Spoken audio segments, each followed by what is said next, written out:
Hey, yo. What up, people? How y'all feeling up in this joint? Let me see. We just got up in this piece, man. Y'all know what? I think we're a little earlier than last week. Just a little bit. We like maybe 8 minutes earlier than last week, man. Let me see. Just get the people up in this joint. X, can you check Twitter?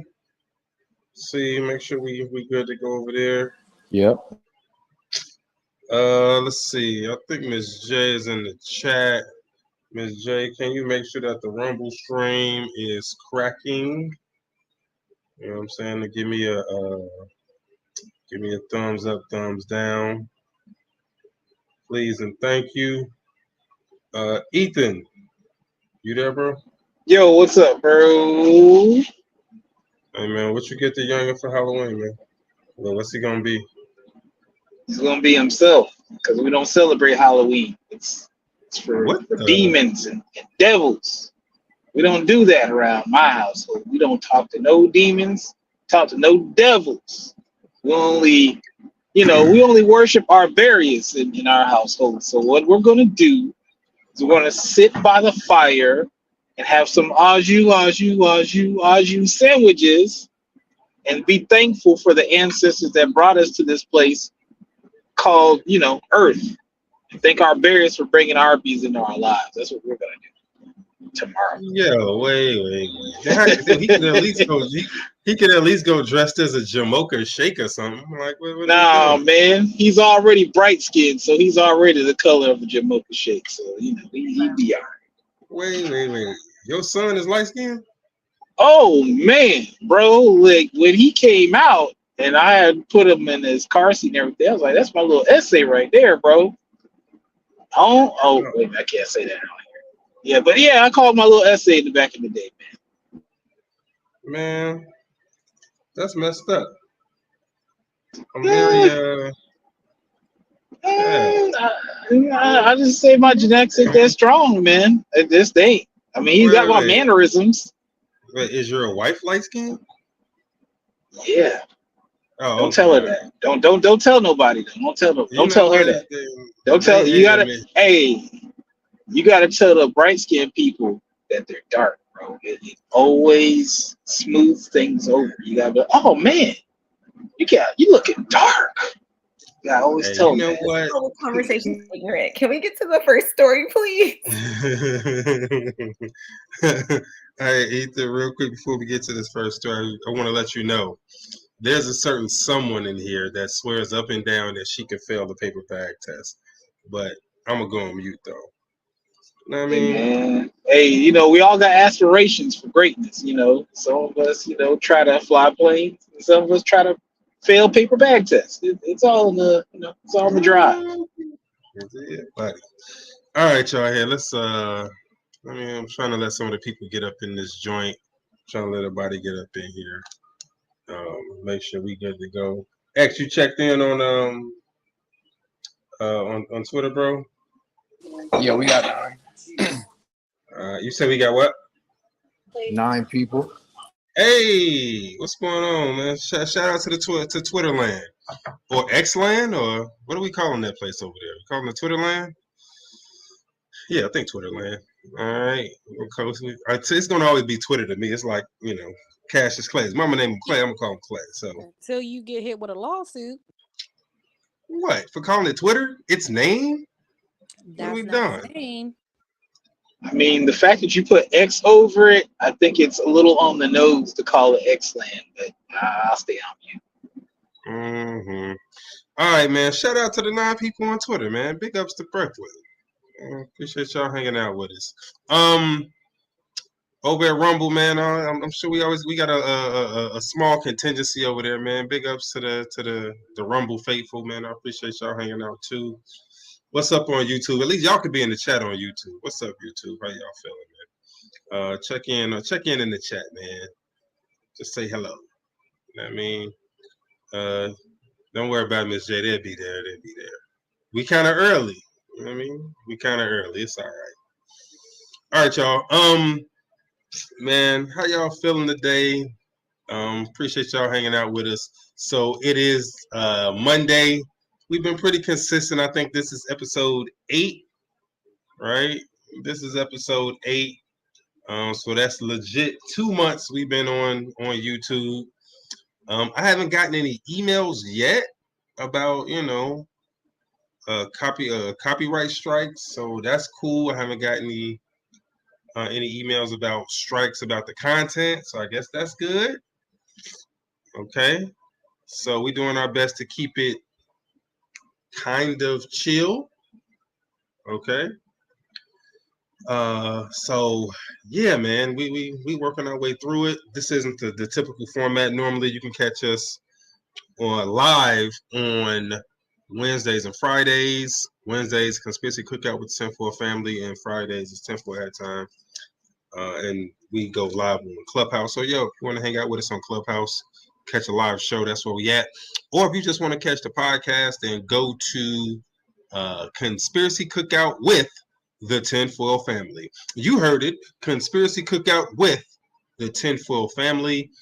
Everywhere pods are cast. All right, that's the best place to catch us.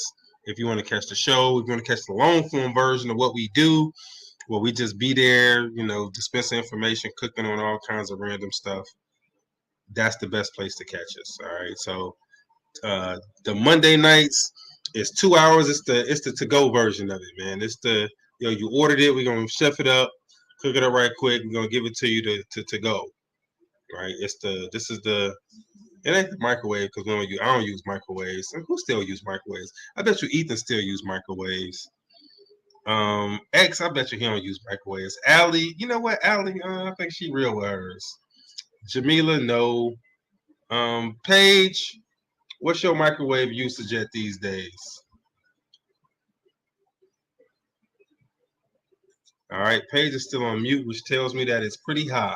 I was away from the computer.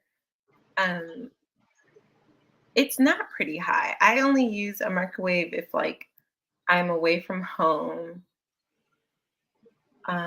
Or if I have a really short lunch, I gotta make it work. I'm sorry. What? You letting work dictate your microwaveage? Yeah, because sometimes it really does cut into my hour, and by the time it finishes, it'd be real sometimes.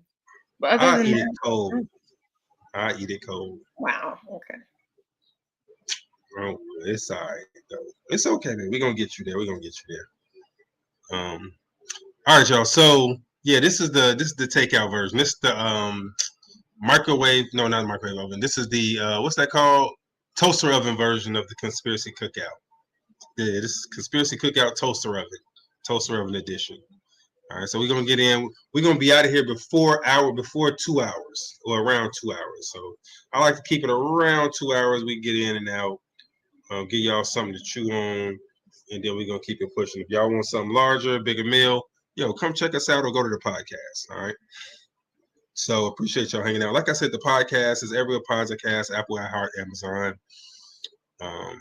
Everywhere. Fred and Jack's podcast, all of that. It's called Conspiracy Cookout with the Tinfoil Family. Let's see. I think that's so. If you want to catch us on Twitter, it's 10F Cookout, TINF Cookout. That's where we at on Twitter. Rumble is Tinfoil Fam, and on YouTube is Tinfoil Family. So that's for everybody. Okay, that's for everybody. No matter where you at, you can find us in other places. Also, we got a Discord. If you want to get in Discord, come hang out with us and see, where we post all the information and stuff like that. Information, pictures, videos, that kind of stuff. It's the Discord. You got to hit us up, though. Hit us up on Twitter at over at 10F Cookout, or send us an email.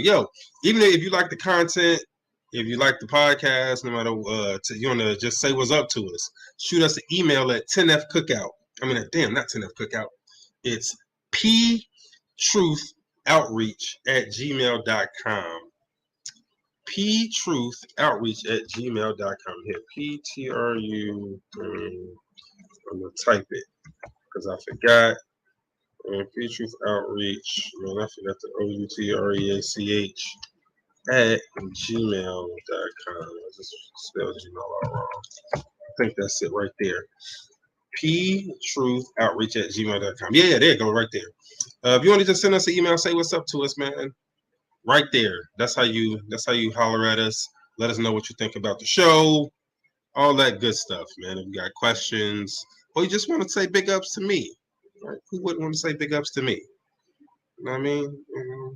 I'm here making this thing crack, right? And I got to do it all while putting up with these other people. Just want y'all to know that, man. This is rough. You know what I mean? If you want to shoot me a prayer or something, I'm here for it. All right, so let's dig into it. So we got the homegirl Rhonda gonna pop in a little bit to talk about something that happened today with Yasin Bey, formerly known as Mos Def. But before we get to that, let's look at some stories, man. Let's see what we got. Let's start with who's seen what sunscreen looks like under UV light? Anybody seen that? Have y'all seen what sunscreen actually looks like under UV light? So, well, first off, does anybody here use sunscreen? Jamila, you use sunscreen? Allie, Why the use hell would I sunscreen? use sunscreen? You know what? There's a lot of black people who actually use sunscreen. Did you not know that? You seen me in real life. What are we doing? Again, I'm just saying there are black people in this world who use sunscreen. Dark skinned black people or Yes. I don't know. No, I don't use Yes. They exist. They're among us. Yeah. It's crazy that you mentioned that because I was watching the Beauty Effect, the Black Beauty Effect, right? And it was basically talking about how the Black beauty basically sets the tone for all beauty. Keep it a buck. Anyway, but they get to this point where they're like, there's this whole PSA section where they're like, oh, our skin is so flawless. It's so this and that and the other. I'm like, yes, right? And then it gets to this point where it's like, but it needs sunscreen. Too many of us are not wearing sunscreen. And we've got this horrible narrative about not wearing sunscreen. So I wish everybody in the Black community would wear sunscreen. And it was like really weird. Wait, what? So they were trying to encourage black people to wear sunscreen. Yeah, it was like Black women like talking about the history of Black beauty in America. And then there was just a very large segment about wearing sunscreen and the importance of it. All right, let me see. Has anybody here ever wore sunscreen? You wear sunscreen, Paige? I had a traumatic experience recently with sunburn. So sometimes I'll wear the glittery, but if it's not glittery, I'm not wearing it because honestly, it's mostly the aesthetic for me. Wait. Hold on. So Mo Y say we need protection too from UV rays, right? Uh-oh. Let's see. Yeah. Hold on. Anybody else? Anybody else around here wearing rocking sunscreen? Anybody? Bueller. No. Okay. All right, Mo. I see they didn't got to you. So check this out, Mo. I want you to see it. So I want you to think about this next time you put on some sunscreen. Where is it at? This is what sunscreen looks like under UV. Let me show y'all. Where is it at? Let me find my window. I gotta work through. Here it goes. All right. So check this out. Look at this. So this is UV, the UV light. You just got the vigor up there. Oh no. Wait, let me see. Did it go down? Hold on. Don't act up. Oh wait. Oh, you know what? I see it. Because it could get smacked up. There you go. Man, you gotta relax. I was helping you out. All right.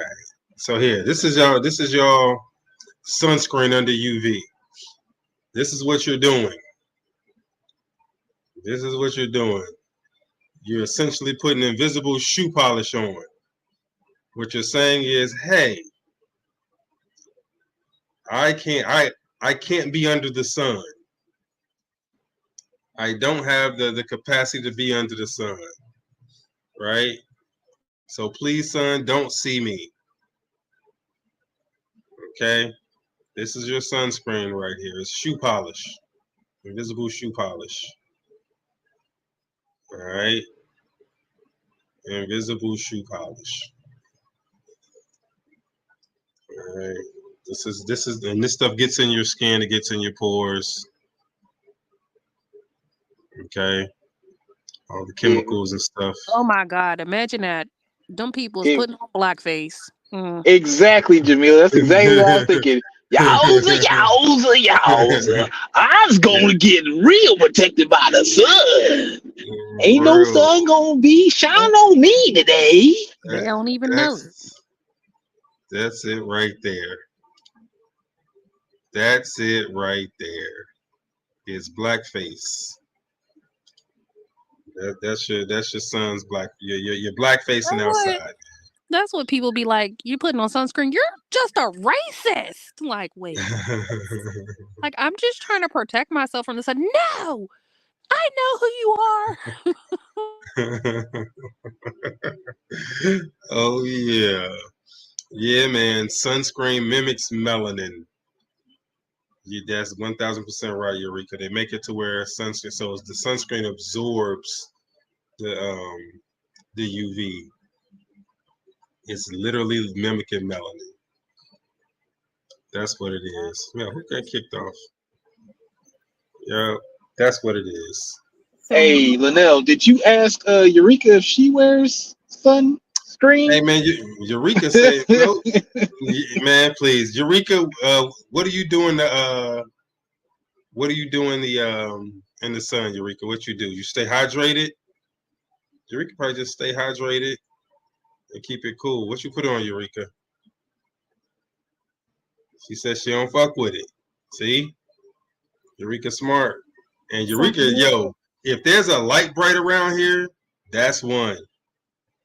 That's why I was asking. Yeah. She said carrot oil and water. What does the carrot oil and water do, Eureka? Because I think Mo also wants to know, like, what are we supposed to use in lieu of some type of sunscreen, or how do we protect against sunburn? In lieu of the shoe polish. Okay, here. You know what? Let me see. So Eureka says she does carrot oil and water. Let me see. Hey man, this will all be discussed at the next Bright Skin convention. I guarantee. Yeah, buddy. All right, let's see. Carrot oil for hair. Carrot oil is rich in beta carotene, vitamin E, vitamin A, provitamin A. Carrot seed oil helps to heal dry, chapped, cracked skin, balances moisture. Okay. Let's see.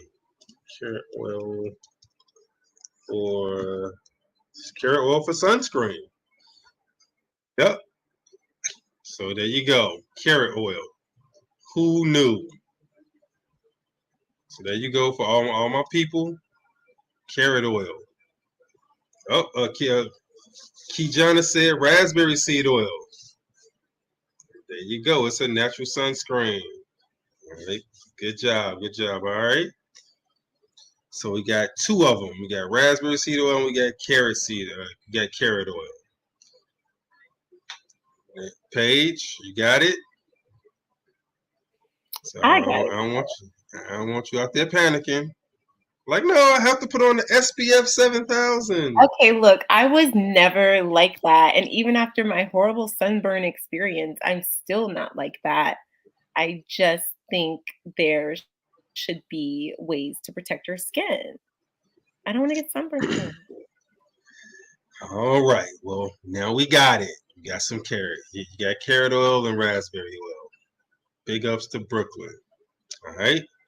All right, let's see what we got.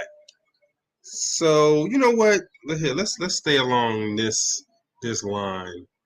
So, my man is talking about. So we had a conversation about.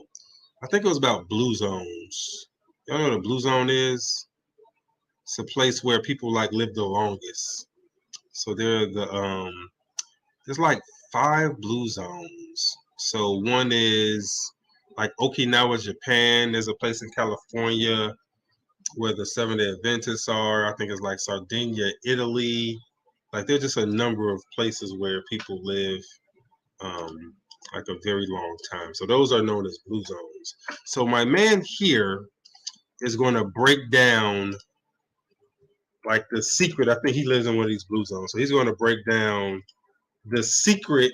So this is his secret formula for living a long time. Here, let me make sure that my voice thing is up.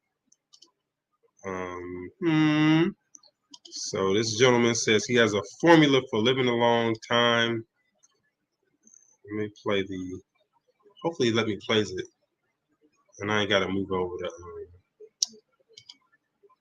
What's that to Bing? We're gonna see how Google is gonna treat me today. What up, Rod? You feeling, bro? Yeah, Costa Rica is a blue zone too. That's right, Mo. Costa Rica is a blue zone. All right, let me see. So I'm share my screen. So he's got a nice little acronym. It's interesting. Let me see. Can y'all hear it? Oh, you know what? I have a formula. Y'all hear that? Did y'all hear it? Yeah. Yeah, Cool. yeah. He said he got a formula. Formula has got this acronym, okay, called SHIELD.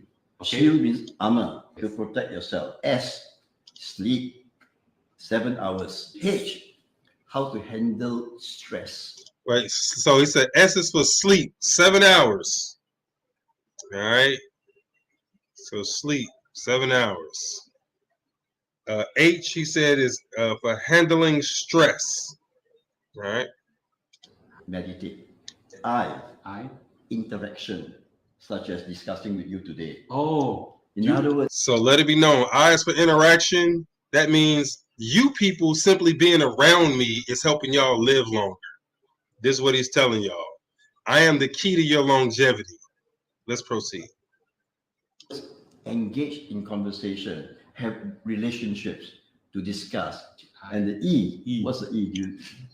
Exercise. Okay. Every day, I either play a bit of tennis, a bit of golf, 9 holes of golf. I walk the course. I try to swim, and I do gardening. 4 things.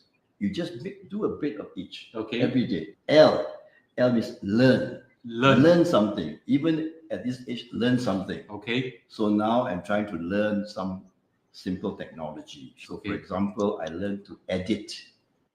I have a formula. So it cut off right there, but D is for diet, right? And so I don't know what y'all know about blue zone diets, but it's a lot of fish, not a lot of carbs, right? So some meat, but a lot of fresh fruit and vegetables and stuff like that. All right. So that's my man. He gave y'all the key to longevity. Does everybody remember it? Everybody remember it? Yeah, no. Yeah, man. Shield. Handling stress, interaction, exercise, something with the L, I don't remember, and diet. L was learning, Jamila. Learning. Apparently, she didn't learn that. She didn't learn Yeah, that. I was still stuck on the sleep. What the fuck? You cutting it? See, you got me cussing. I was focusing on the sleep because you cutting into my 7 hours. How just cutting into your 7 hours, man? We here for 2 hours and then you're gonna go ahead. What time you gotta get up in the morning, Jamila? You always cutting into my sleep. Let it be known. It's one day a week. Let that L resonate. Let Jesus. it be known. Can we let the H resonate? Because y'all is being kind of stressful. Bruh. That's him, Alright, so Ethan. yeah. I was trying to learn. I only heard the thing once. He didn't had it and been sitting with it. Now he wants somebody to just know it off the top of their duck. Like, come on, give people grace. Oh, Jesus Christ. Let's see. You know what, Jamila? I saw this and I thought Jamila wouldn't do this. Now there are some people I think that would do this. Y'all tell me who y'all think will pull this would pull this. All right, where is it at? It's right Yeah, so this is a couple having dinner. Or no, it looks like they're having breakfast. All right. So it's a couple having breakfast.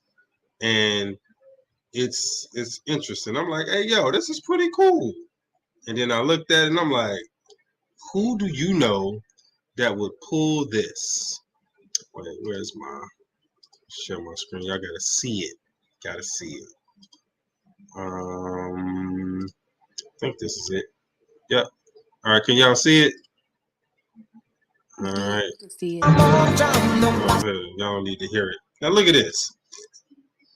She sits down. She brings my man his breakfast. He's got 2 sausage patties. She's got 1. Right? That's how it should be. Right? My man got, he got the meats. It's like our berries. Ethan can appreciate that. She gets up. He's like, you know what? Let me do her a solid. I'm gonna get her to 2. You know what I mean? Just cause, I mess with her. It's all good. I love her. She tried to take care of me. I'm gonna take care of her. What in the world is this? How many pet sausage you got? What? All right, what are you doing after that? What do you do? Wait, I kind of missed it. So she got up, and then he gave her his extra. She was gonna give him his juice, right? He tried to switch with her, so she had 2 sausages. That's hilarious. Oh, she had sausages under there. Right. Then he go to eat some rice, and it's sausage on top of sausage. Bruh. Right, like that was funny. Wow, that's wild. Yeah. All right. Well, why is she eating all that daggone meat? What like, come on now. So that she, never mind. Right. All right, who's doing this? Is this Paige right here? Jamila? Who is this? No, I ain't doing that. Is this Jocelyn? Miss J would do this. Don't do her. Oh, No, she come back. Don't do me. Yeah. Miss J would do this. Not an email is forming right now. Hey man, we not reading no more emails from Miss J. We got a ban on Miss J emails. We ain't doing it at all. All right, let's see. I thought that was funny. I'm like, yo, who the hell would do this? I know there's somebody would do this. You know what I mean? Jamila, I don't see you doing that, Jamila. You probably try to hook Rebel up. No, I wouldn't do that. Yeah, I know you would do it. Now, Keys, yeah, I don't know, Keys. That might get done to you, bro. Dez might do that to you, bro. Dez might do it to you. All right. You know what? Speaking of food, this is hilarious. Did y'all know that there's a real life version of the Hunger Games? Where? Yo, man, look. I saw it. I couldn't believe it.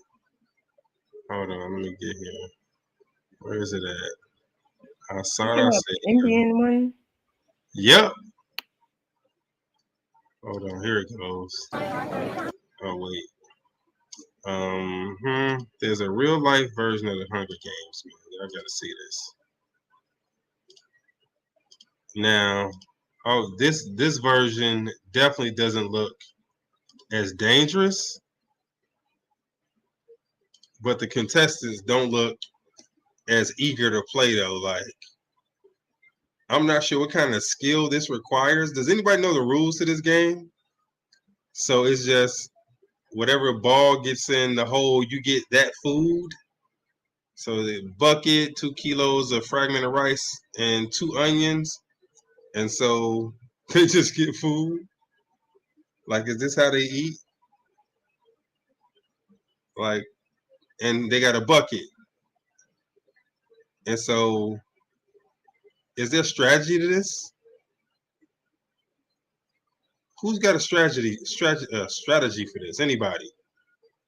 Does anybody have a strategy on how they would play this? Strategy would be for me, man, is everybody, does their thing. You get your supplies, and then you just meet up afterwards and She make the just swap. lost. I'm talking about how to win because she just lost. She got like two things. She got some garlic and 2 liter edible. Well, everybody win when you put everything together as a village and y'all can make a big meal. That's what I was saying. Look at her face. Tell me does this look like somebody that's excited to play this game? It look like they rationing. That's not even funny. That's crazy. Maybe it's like their game show or something. Dude. Do they look excited to play this? At first I thought it was like a carnival. I was like, well, maybe, they're getting together and it's just kind of a fun thing to play with. They don't look like they're having fun. She look like she's in pain, like. Got the good stuff. She got beans and onions. Hey. Okay. Yo, nobody looks excited. Like, it's like, this is the only food they're going to have. Is it just me or y'all feeling this? And the people look excited on the edge because they're trying to see who gonna get what, who's coming home. It's giving me third world Prices Right. Like it makes me feel like it's like Plinko, and I kind of want to play. Food I ain't gonna hold you. Food Co or whatever. Like I was thinking it was like a game where like whatever the ball falls in which hole, you got to cook a dinner with those components. Like I thought that was what it was. No, bro, look at my man. So he don't look like, we having fun. These kids, they look hungry. Look, they look like they might not be getting none. She don't look excited. Let's go, baby. Mommy's gonna get us a new bag of beans. This ain't even the only version. Hold on, there's another fucking version. I don't feel right about this. Like, if it's some third world, like this is the only way you get me to eat. I don't know if I like it. Bruh, see, look, they do it multiple times. Like, look at this. Hold on. Like, this is a thing. Look at this. These people don't look. I feel like this is the only way they eat. Price is right there. Hey man, it kind of looked like a large scale mousetrap. Oh, what happens if it fall out the bucket? Sugar, fragmented rice. What? Dang, sugar rice. Well, they having a good breakfast. Look, it's the same dude, and she like, yes, thank you. Give me this so I can go. She looks real serious. No one looks like they're having a good time. Like, I am confused. Is it like Ramadan games? Look, man, it looked like if they don't win, they don't eat. Like, this is their food for the week, maybe the 2 weeks. And she lost. She got one thing of rice, and that's it. She looks like she's playing for a lot of kids. The way she put it up there. But it's on TikTok, so maybe they're getting money off of creating the views and stuff, Shit. Man, oh shit, hold on. Look, now they look like they've been doing this for a while. Hold on. So she look like she know what she doing. Nope, she losing. Oh, old lady, it's over with for you. Your kids might put you in the home after this poor performance. She got 2 kilos of lentils. Yo, this is the Hunger Games, bro. This is literally the Hunger Games. You can't convince me that this isn't the Hunger Games. Like, except this is what it looked like in real life. Like, this is Katniss right here, and she's killing it. Oh, you see the lady jump up and down with the baby? Like, yes. Bruh. That was Katniss right there. Look, that was the Katniss of this game. Yeah. That was the Katniss. So, yes, this is Hunger Games. I don't know who invented it or why, but that's what it is. You know what I'm saying? Hey, somebody said it's probably a UN Red Cross event. Yeah. Hey, yo. That shit is wild. So yes, I that's think the fact that we take a lot of things for granted, like things like this, where, you know, if that's the case and it's like, oh, it's not just like a game show or some funny, like, oh, like this is our community, you know, time. Like, even for us to even be naive to think that, oh, this is their game time, this is their community time. Like, I don't know. hey man, I agree. So we got a lot of first world problems. All right. Here, let's do. Let me see. You know what? This made me think of Miss J. All right. So I want y'all to tell me what y'all think about this. Where is it at?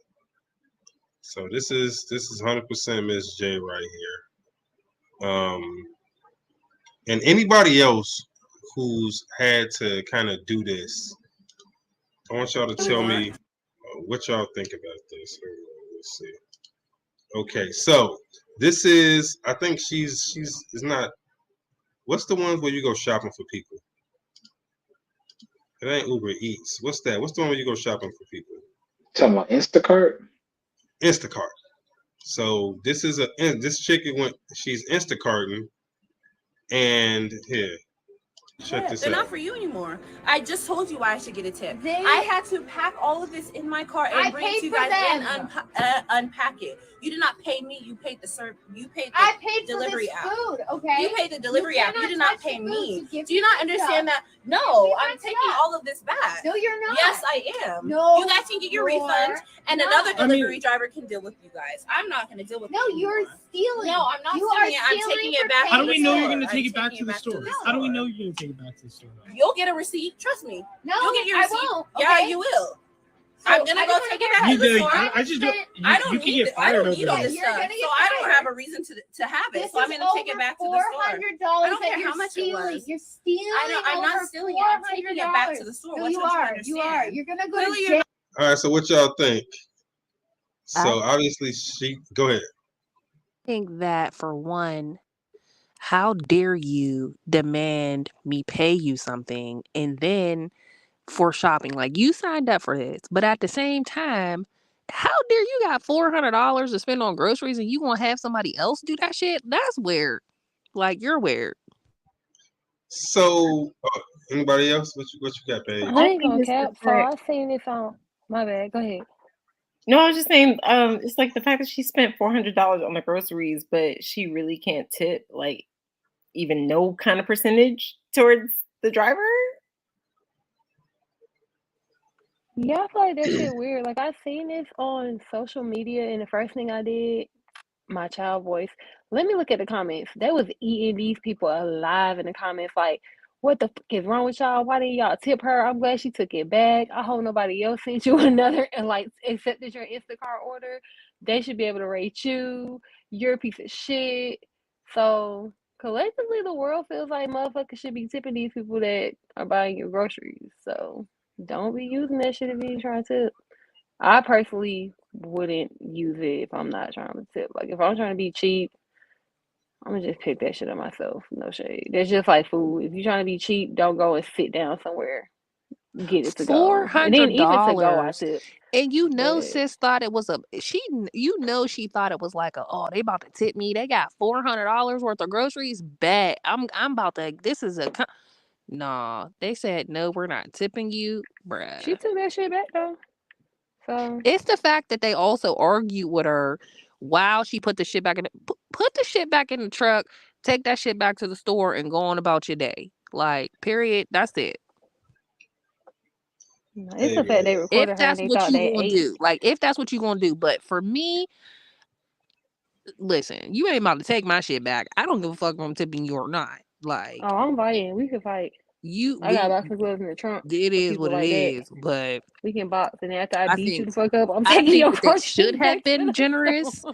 and offered a tip, because, you know, especially if she was taking that stuff out and putting it in her truck, putting it on their property, like, you know, I think that that's worthy of a tip. But these people be doing. Shout out to the people who actually recorded them talking about not tipping a service worker. And shout out to the internet for eating them the fuck up. Because the internet let their ass know, nigga, that's not acceptable. Why would you post this, you dummies? So, y'all, So what would be so for those of y'all that work kind of in the industry, what would be the amount that the driver would get for that order? On minimum though, like 20% of $400 is only $80. Like minimum 20% is only $80. It's not even that much money. It's not even like you have to tip No. money. I'm saying let's say it's from the service. I feel like minimum service, me being a waitress, is 20%. No. I'm saying no, he's saying like the service, like so. Right, if I'm driving for, I think she could have got tipped at minimum like $10 to $15. No, but it's up to the discretion of the actual customer that makes I'm the confused. order. What you asking, Lynette? Wait. I'm asking. So they ordered $400 worth of stuff. How much did Instacart pay her for that? Right. That probably I came don't through know. on some $25 type shit. Like I bet you that came up. I'm even say like maybe $30 came up on the app, and she was like, "Ooh, this is nice." Depending on how far it was, it could have been less than that. And we got some. Oh, go ahead, Pagan. Oh no, I'm just saying. So she probably was like, "Oh, this is decent," especially when you consider, like, once you click it and you see it's a large order on top of that. The chat say $14. Oh, that's for what I was real? gonna say. Somebody in the chat said they did an Instacart for $200 and they only got paid like $9 from that. I believe Instacart. Yeah. So that's why I feel like, nigga, get them that $80. Yeah, I feel like I do feel they should have tipped that person, especially like you carrying all that shit. Like you didn't want to go to the store yourself. The least you could do is pay somebody to go to the store for you. Like, So they got 14. So she got $14, $400 worth of stuff. It's all heavy stuff, and she got there and they wasn't trying to tip now. Ooh, I can see why she would take it back. But the thing is, the work that you put in to put it back into the car, I get the point, but at the same time, you're expending the amount of energy to put it back. It's a lot. That's all I'm saying. And the way she was picking things up from a retail perspective, her form is trash. Like there was no bending of the knees. do you think she There really was took all that no. shit back? She put it back in her car. No, I'm saying you think she took it back to the store. Yeah, I did. They canceled this shit on me. I got there and they said they canceled. What am I supposed to do next? That does happen. It's canceled. It's all yours. They tell you to throw it away. I can't speak for Instacart, but I can speak for Uber Eats and Grubhub. Once it's canceled, it's who's ever. Man. Yeah. So, hey man, who would have took it back? Like, well, one, who would have delivered it? Who would have been like, oh man, forget these people. They just no tipping, and that would have been it. Who would have just delivered it and kept it pushing? Yeah, I'm definitely delivering stuff and keeping it pushing, man. Because if I accept the order, I've accepted the order. At any point in that, when I delivered it from the store to the destination, I could have easily canceled. Like if I knew it was, because you know how much you're going to get paid off the rip. Yeah, but you don't know how much they're gonna tip though. But that's the point. That's the whole point. If I have to rely on the tip, I'm not doing it. You learned, and Miss J put in the chat. She did something that was like $14, or she did something else that was like 58 items, and she only got paid like $9 to $10. Like you'll know, and you'll know better next time. You do it one time, and then you know if it's not meeting your criteria, meaning you're not getting paid $1 per mile. I don't think you should do it. It's you gotta, you have to factor in what your time is and how much you're worth. Let's just say that's our like Miss J type shit. I'm just doing something new. How the fuck this shit work? And then she like, oh shit, I got a big ass order. I'm gonna rock with it because no shade. Say it, they gonna give me $21, but shit, it's $400. Niggas gonna tip. Minimum, people tip like 18, 20%, $80 plus the $20 this motherfucking app gonna give me. That's $100. Cool, I'll do it for $100. And you get there and them niggas like, no. Mind you, you knew as fuck. This your first motherfucking Shaboing boing. You gonna take that shit back? Ain't not the shit, boy. Where'd you get that from?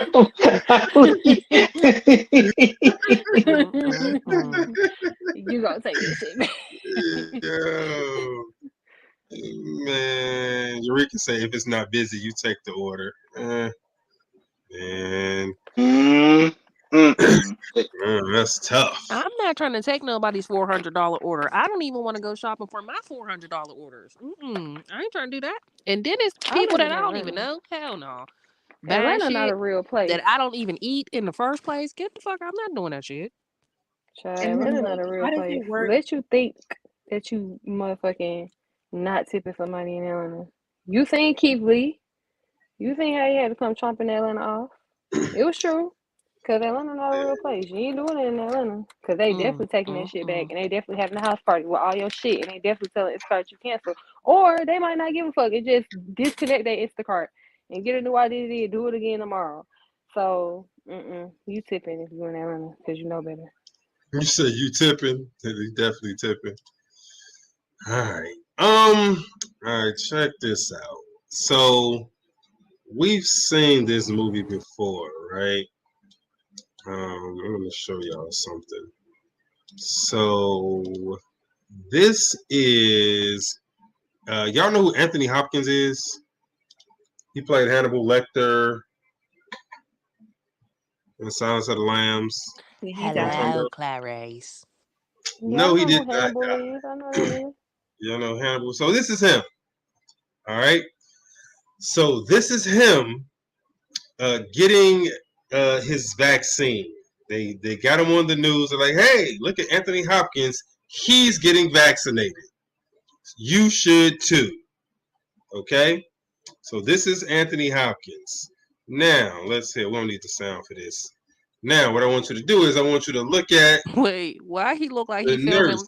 Silence of the Lambs? Like, I know, why? right? The same thing. COVID edition. Right? Look at that. See that? Look at that. Look at that. Y'all see that? Y'all see it? Did you see it? I missed it. Oh, they're gonna slow it down. That. Who shot this? A potato? What is this? Was that her squirting all of it out? Yeah. Here, I'm gonna show you. I'm gonna replay it for you. He in LA. He's getting his COVID vaccine. All right. Now watch. So this is real time. So She only gave him what was in the tip. Squirt. Come on.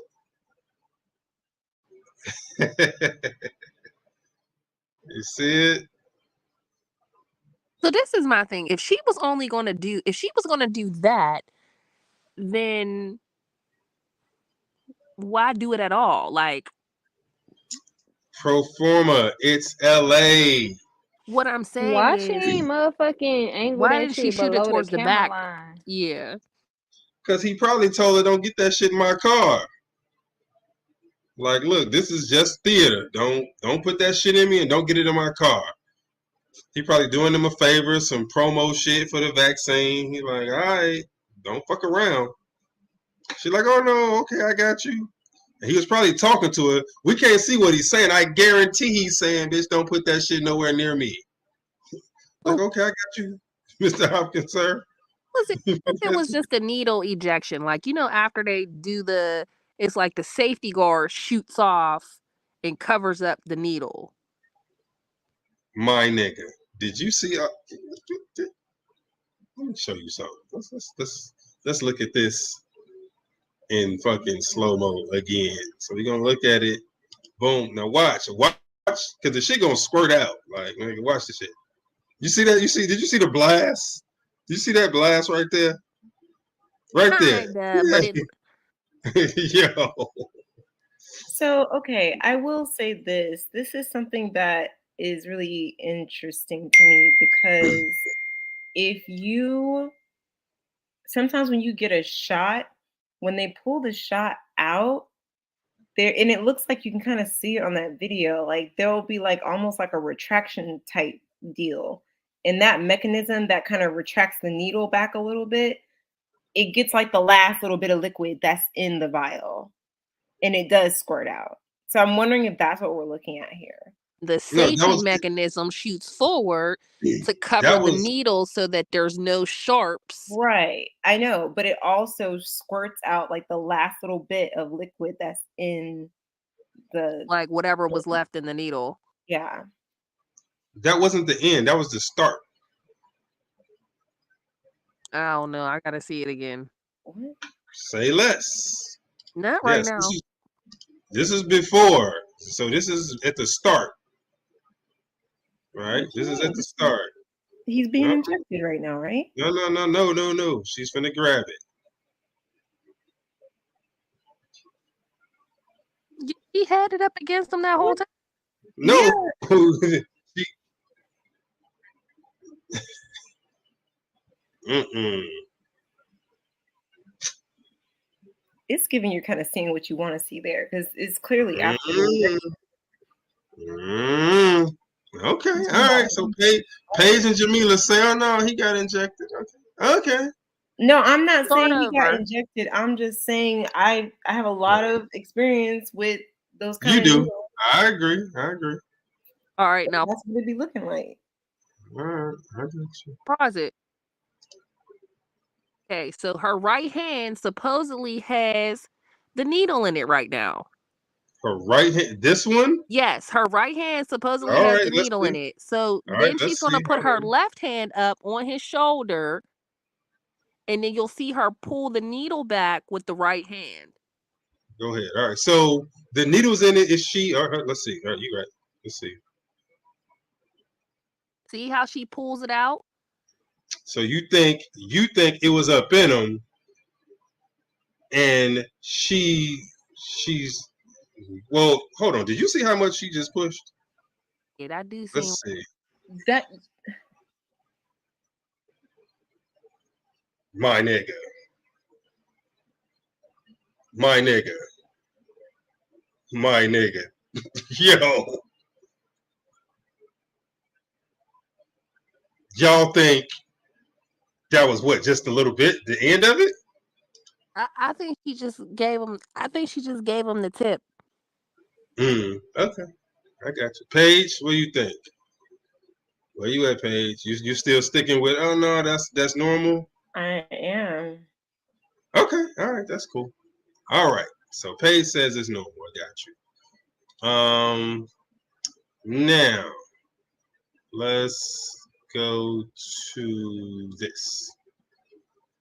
So, oh god damn it, get that shit off of here. I hate this.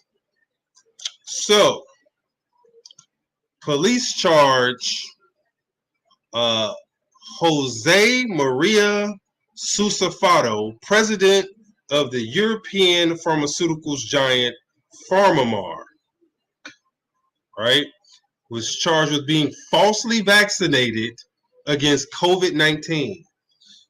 So remember, this guy is in charge of a pharmaceutical company. How they know he was falsely vaccinated? Great question.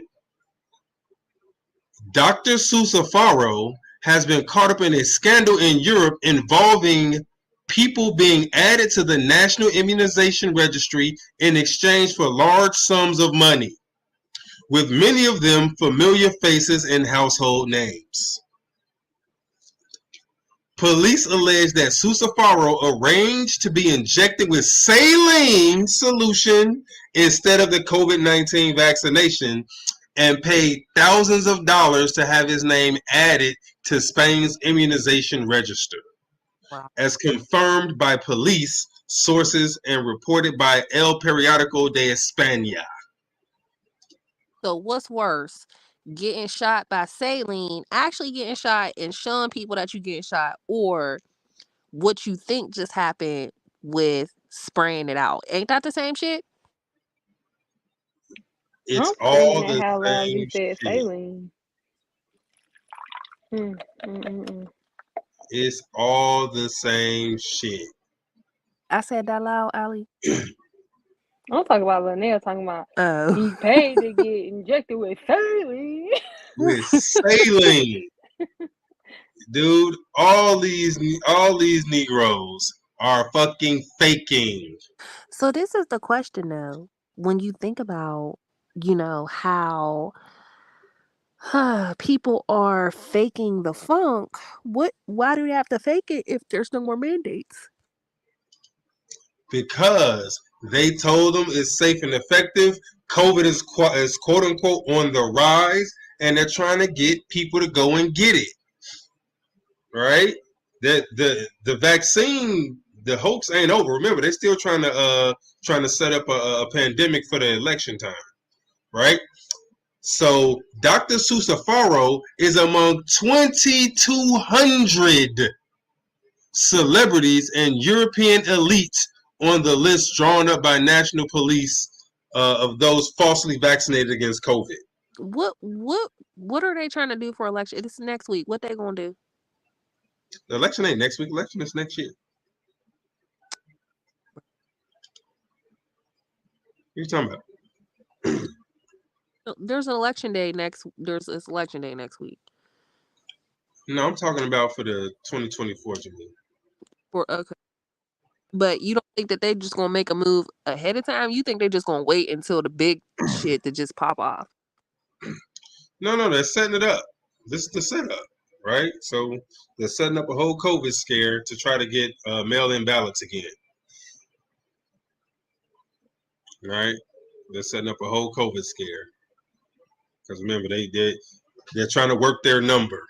A whole freaking COVID scare. Ooh, shit. I wonder what's going to be on the primaries. Some questions that they be asking. What new questions is going to be on them ballots? Oh, I don't know. So, it ain't just, like I said, it's not just this guy. So remember, he's the head of a pharmaceutical company. You think the rest of them pharmaceutical dudes got vaccinated? Does anybody else think the rest of the pharmaceutical dudes got vaccinated? He just got caught. And somebody said that it's normal on Rumble to shoot out the vaccine, whatever is left inside the vial. That is normal. What's the name? Let me go. Hold on. Who said it's normal? Somebody said it's normal on Rumble to shoot it out? Okay. Channel No 5 said that it's normal to squirt out the remaining vaccine after giving just the tip. Well, I added that part, but you know what I'm saying? All right. Says it's normal to squirt out remaining vaccine after giving it. Okay. I got you. So y'all think my man is vaccinated? Y'all think he got it? I didn't say all that. It could still be here, but I'm just saying. I got you. Okay. All right. I got you. Good stuff. So this is in Europe, right? This is in Spain. 2,200 in Spain. Elite and celebrities. Right? What do y'all think it is across the world at the top? I think if you ask me, this is pro forma. I mean, this is not pro forma. This is par for the course. Right? This is par for the course. I think they all did this. Wait, what are you asking? It's the same picture. Yeah, I was talking about the my man Dr. Susafaro. Okay, I was just fake vaccinated and paid $2,200 to check this out. That's a lot of money. Wait, not for him, not if you're rich. So I'm talking about for people in general to be trying to do that shit and getting caught. Yo, so check it out. But dude, think about this. So the leader of the network was a nursing assistant at La Paz University Hospital, where he is accused of charging more than 20,000 euros for fraudulently registering 2,200 people as vaccinated in the National Registry against COVID-19. He has been arrested and is currently in custody. Dude, that's 200,000 euros times 2,200 people. How much money is that, man? Y'all gonna make me do some math right quick. Okay, you catching on a little bit. Man. Hold on, B. What's that? 2,000 times 200,000? Let's see. That's $400 million. Well, 400 million euros. I'm sorry. That's a lot of freaking money. That's 400 million. floating around from fake vaccinations. Somebody cashed in. Somebody cashed out. That's freaking wild. Freaking wild. So yeah, there you go. In Europe, to get on the national registry. They're like, man, we're not taking that. And so remember, this is important because he's the head of a pharmaceutical company. He knows. He freaking knows. All right. He knows. Remember that. The people in the know, they don't take that shit. All right. Oh, Miss J said, Channel No 5 is asking, is it normal to squirt out the remaining vaccine after use? Not you missing valuable punctuation.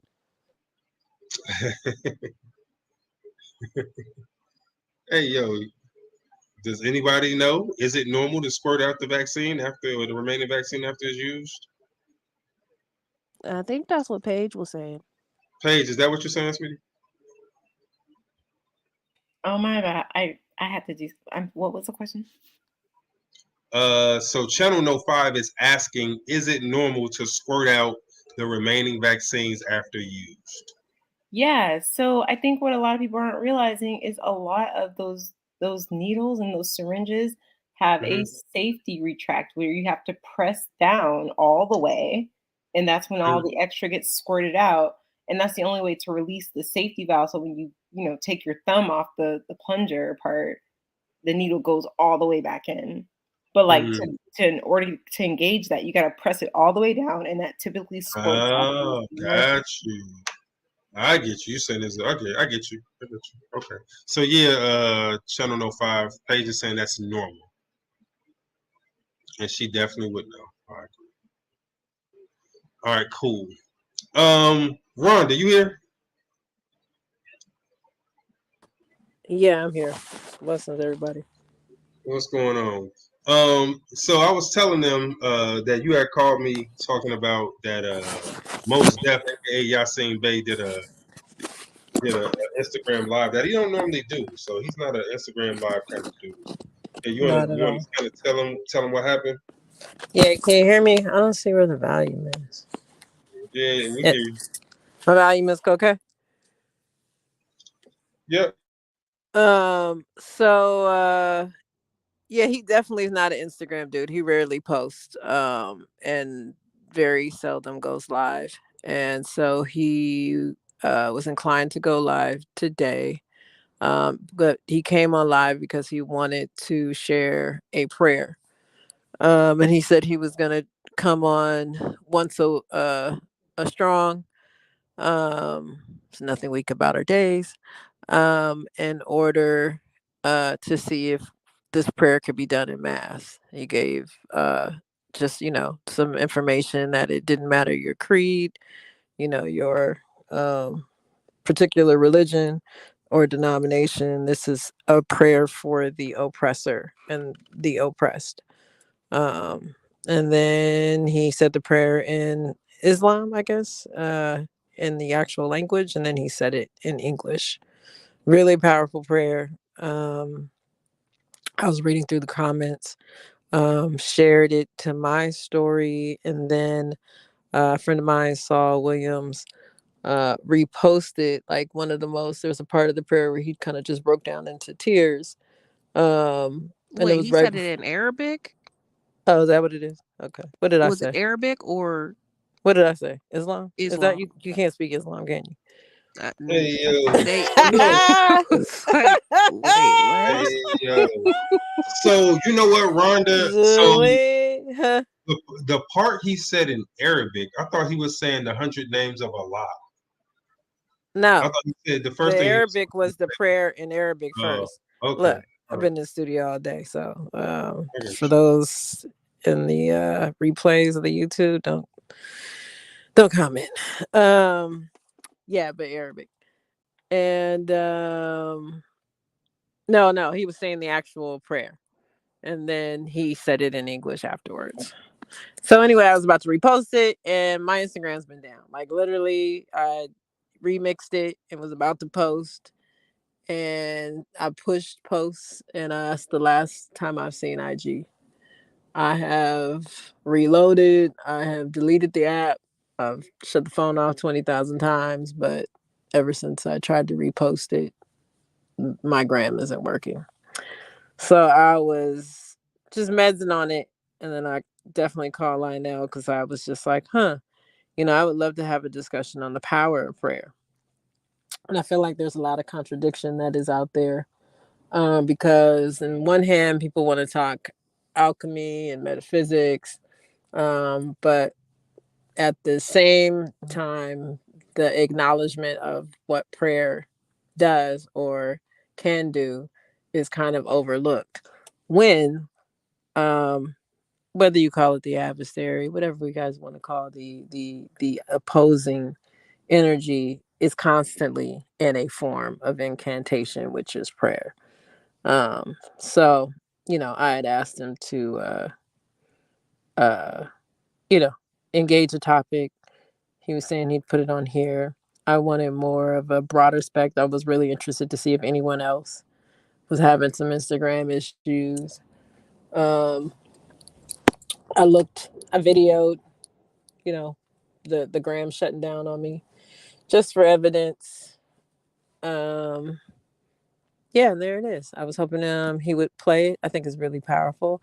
And I just wanted some thoughts on, do people believe, in the power of prayer? Or do you believe in the power of prayer? The power of word, sound power. It's being utilized in many ways as part of your cookouts, or our cookouts here we've discussed.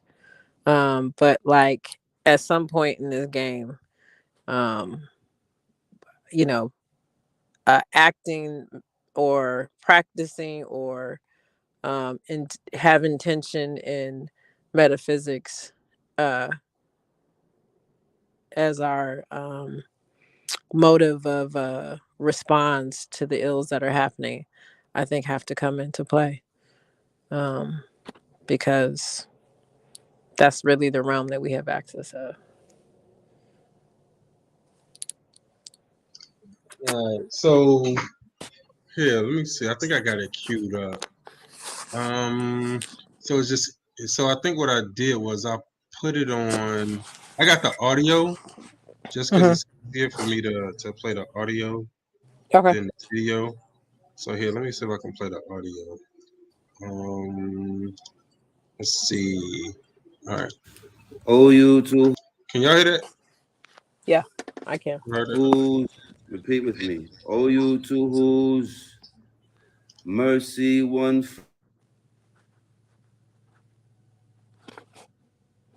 I don't hear anything. Seeks refuge. O Master, you whose pardon is near. O you who help all who call on you. We seek your help. O you who help the weak. You are enough for us, O Lord. There is nothing more majestic than your immense power, and nothing mightier than the might of your force. Kings are humbled to the might of your domain, and you lower or elevate whomever you wish. The entire affair returns to you, and the release or conclusion of all matters is in your hand. We have presented our affair before you, and we complain to you of our weakness. Have mercy on us, who you know our weakness, and continue to be merciful.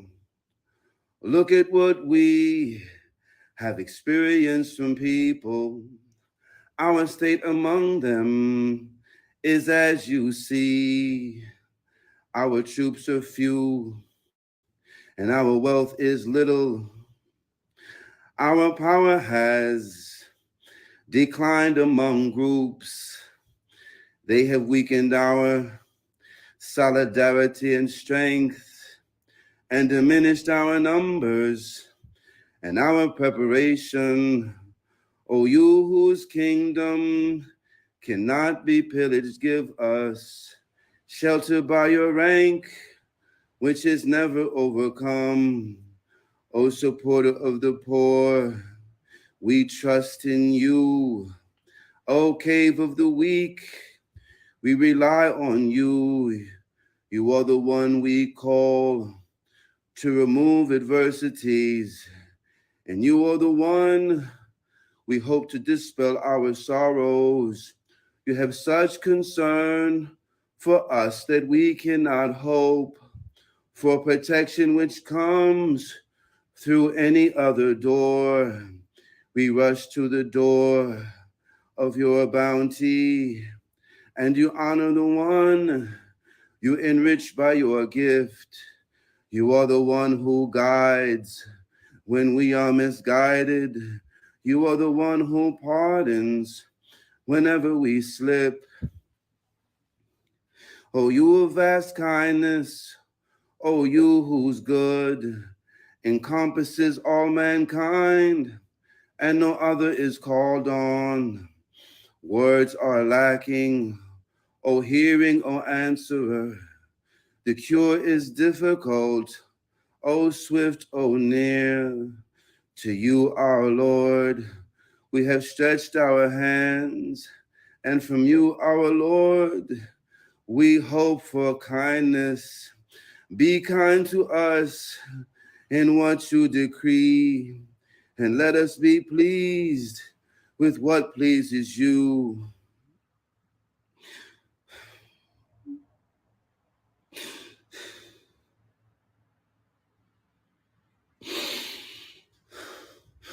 Oh Lord, change the state of hardship for ease, and help us with the wind of victory. Give us victory over the aggressors and contain the evil with those who asked for it.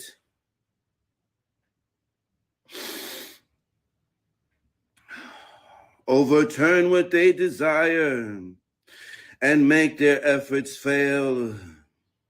Defeat their armies and unsettle their resolve.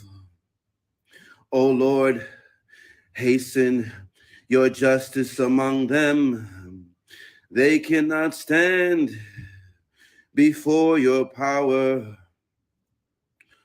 O Lord, our protection is by your love and by the might of your help.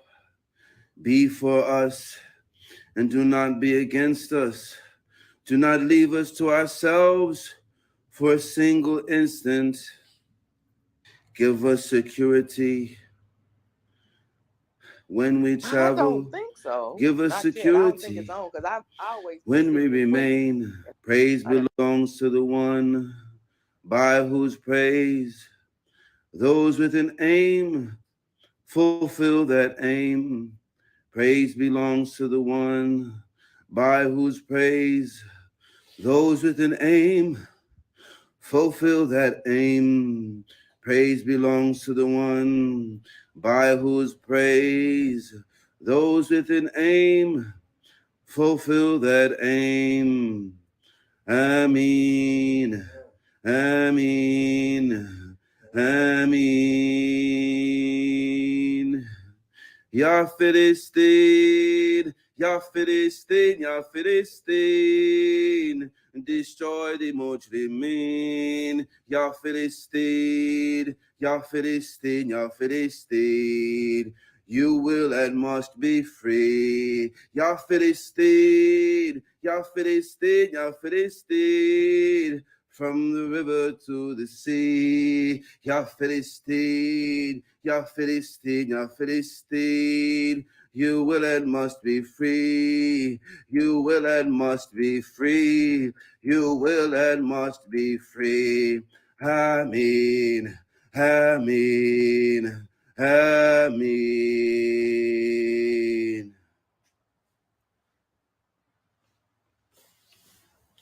Salam, human beings.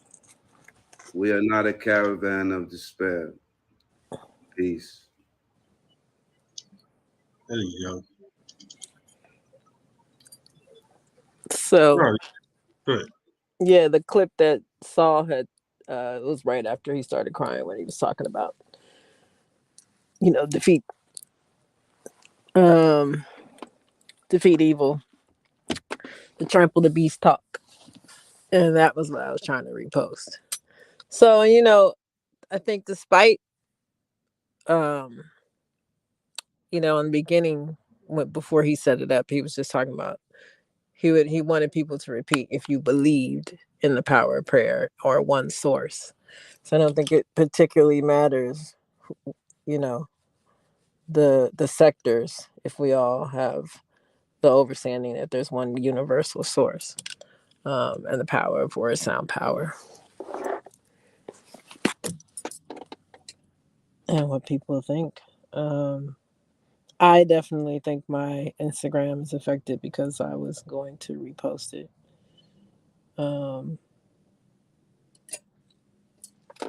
And it's very hard to find information on it.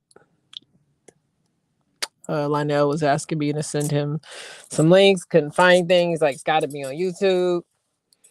And I'm like, well, they control the media. Why would it be on YouTube? But it was difficult. I was only able to find the Instagram links. But I was reading the comments and people were all definitely moved.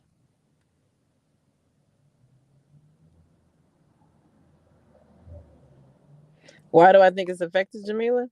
I think it's effective because they don't want that particular prayer because of the power of prayer. So if you have people reposting that and it gives you optimism and hope versus despair, right? It's an automatic shift in the thought process. So that's the thing. That's what I'm saying. Despite what your belief systems are, right? The power of prayer, people want to act like hope and optimism means nothing, but it's energy. So if we're talking about frequency and we're talking about energy, then it means something because of what it does to your subtle bodies. And if we are in spiritual warfare, right, and people believe that, then in every war, there's positions and powers and people at play. So why my Instagram is fake? Now, like why would he post now? Like what's going on? Like, because where has he been? What has he been doing? Why would he choose now to basically come out in this type of setting? Well, because he's Muslim and he's been persecuted for being Muslim. So I think this is his commentary because he identifies himself as a Muslim. So I mean, I definitely think it's related to what's happening over in Palestine and Israel for sure. So you think the fact that it was some funny money? Like I said, I think I went on the first one, that one right there, because he did 2 videos, right? So he did that one, and then he did a follow up to kind of explain what it was he was doing. On this one, I don't know if y'all can see, it's still on the screen. Like there's no comments, so they made it to where you can't comment on the video. Mm-hmm. You know what I mean? So, that is pretty peculiar. I give you that. On the second one, you can read the people's comments who are right. I'm saying you can comment on the one that don't have the prayer on it, right? But the one with the prayer, comments are off. Yeah, you can't comment. Like they turned the comments off. Now, I don't think he cut them off. Yeah, I don't think so either. I think they just made it, and I picked it up not at the live, but pretty much after. And like I said, it was the comments were popping. People were literally like chiming in and watching and sharing. So yeah, it's a messenger of hope isn't the word, but you know what I mean? Like it's the counterbalance to fear, right? And all destruction and everybody want to post 1,000 pictures of these of missing, kids with missing heads or whatever the trauma is. It's like it's trauma porn, it's trauma porn at its highest form. So I mean that just plays on people's psyche. And then you have someone here of melanated, he shouts out everybody in the beginning, to all the indigenous people, names them across the world, names the other places that are in conflict and in need of prayer. So it's not specific to just that. It's just to oppression, period. And so my question is that do we participate in that? Do you believe in that? Right? What is the option? What is the action to being drastically resistant to what is happening? Whether it be that, like I'm on the fence on what exactly that is. Is there something popping over there? Yeah, okay. But we do know that there's like an assault across the board that's happening, primarily on, melanated and economically marginalized folks. So whether it be your food, your air, your water, your information systems, there is an assault that's happening. So what is the action to take? Is it just like, we ain't gonna do nothing, or is it okay? Well, I got my quiet prayers, which of course I think many do. But we know if we are in the conversation of frequency, vibration, then multiple folks on a same accord frequency would increase the result. So, I mean, I find like, people talk about a lot of stuff, but I don't know if they really believe or know the stuff they talk about. Because if you know, then you would participate. Stuff like what? What are you talking about? I mean, stuff like frequency, vibration. Like you want to, talk about, the ramifications of frequency in media and sound and what does music do, and spell is spelling, and but if that's the case, then how are we utilizing it? How are we utilizing it to our benefit? How are we utilizing it to the betterment of the world and the situation in which we're bringing our children in? So you say how are we using these things that we talk about as a weapon? So whether it be spelling or vibration or even prayers, right? So I think that's kind of how it all started, like using your words as weapons, things of that nature, your intentions as weapons, that kind of thing. Is that what we're talking about? Did I lose her? Where's she go? Did I lose her? Oh man. See, she needs to be part of that shield thing. She is not learning how to use Instagram. I mean, how to use StreamYard. Where'd she go? Oh man, I lost her. I think she'll be back. Let's give her a second to come back. Ow. All right, let's give her a second to come back. So I know, like I said, she hit me up earlier, pretty much saying what she just said to y'all. Like, man, what can we do as a people, like as a group? And I was like, I don't know. We come talk about it. But I agree with you, Jamila. It definitely sounded like lyrics from a new album. Definitely, that's work. On Suede the Remix God. About to have that. Mm-hmm. Scott, It's about to be out there. But yeah, I this got shit. money on. I Can you got hear money me? on Rhonda phone Yeah, I hear dad. you now. What happened? You know, we were betting I on said what I put happened to money you. on your phone dad. No, it Now didn't die. I I don't put know. It money just be on you kicking just me not out. I knowing don't how to be work coming in and the out app. this room. I was just like, damn, why it be silent? What's the Sorry about that. You work at a convenience store or something? Somebody Nigga, call I and told see you. if we got. Oh no, go ahead. I know. Yeah. So I mean, I just the thoughts, a conversation, that I think is important to the place in which we're at in these times. Like, either we are under assault and war, and then there needs to be a strategy when you're under war or inside of a war, or it's all talk. I'm just trying to get a understanding of where where people's thoughts are.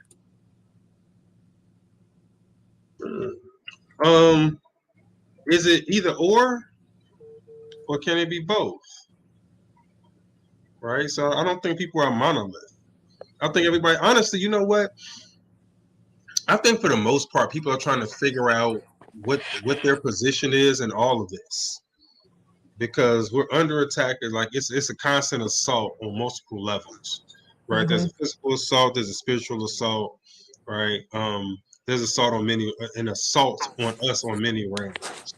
Yep. And so I think most people are just trying to figure out where they are and trying to figure out, what's the goal? And for that's why I think like conspiracy spaces are huge. Because in order to kind of fight, most people know that they got to fight, but they don't know what they got to fight.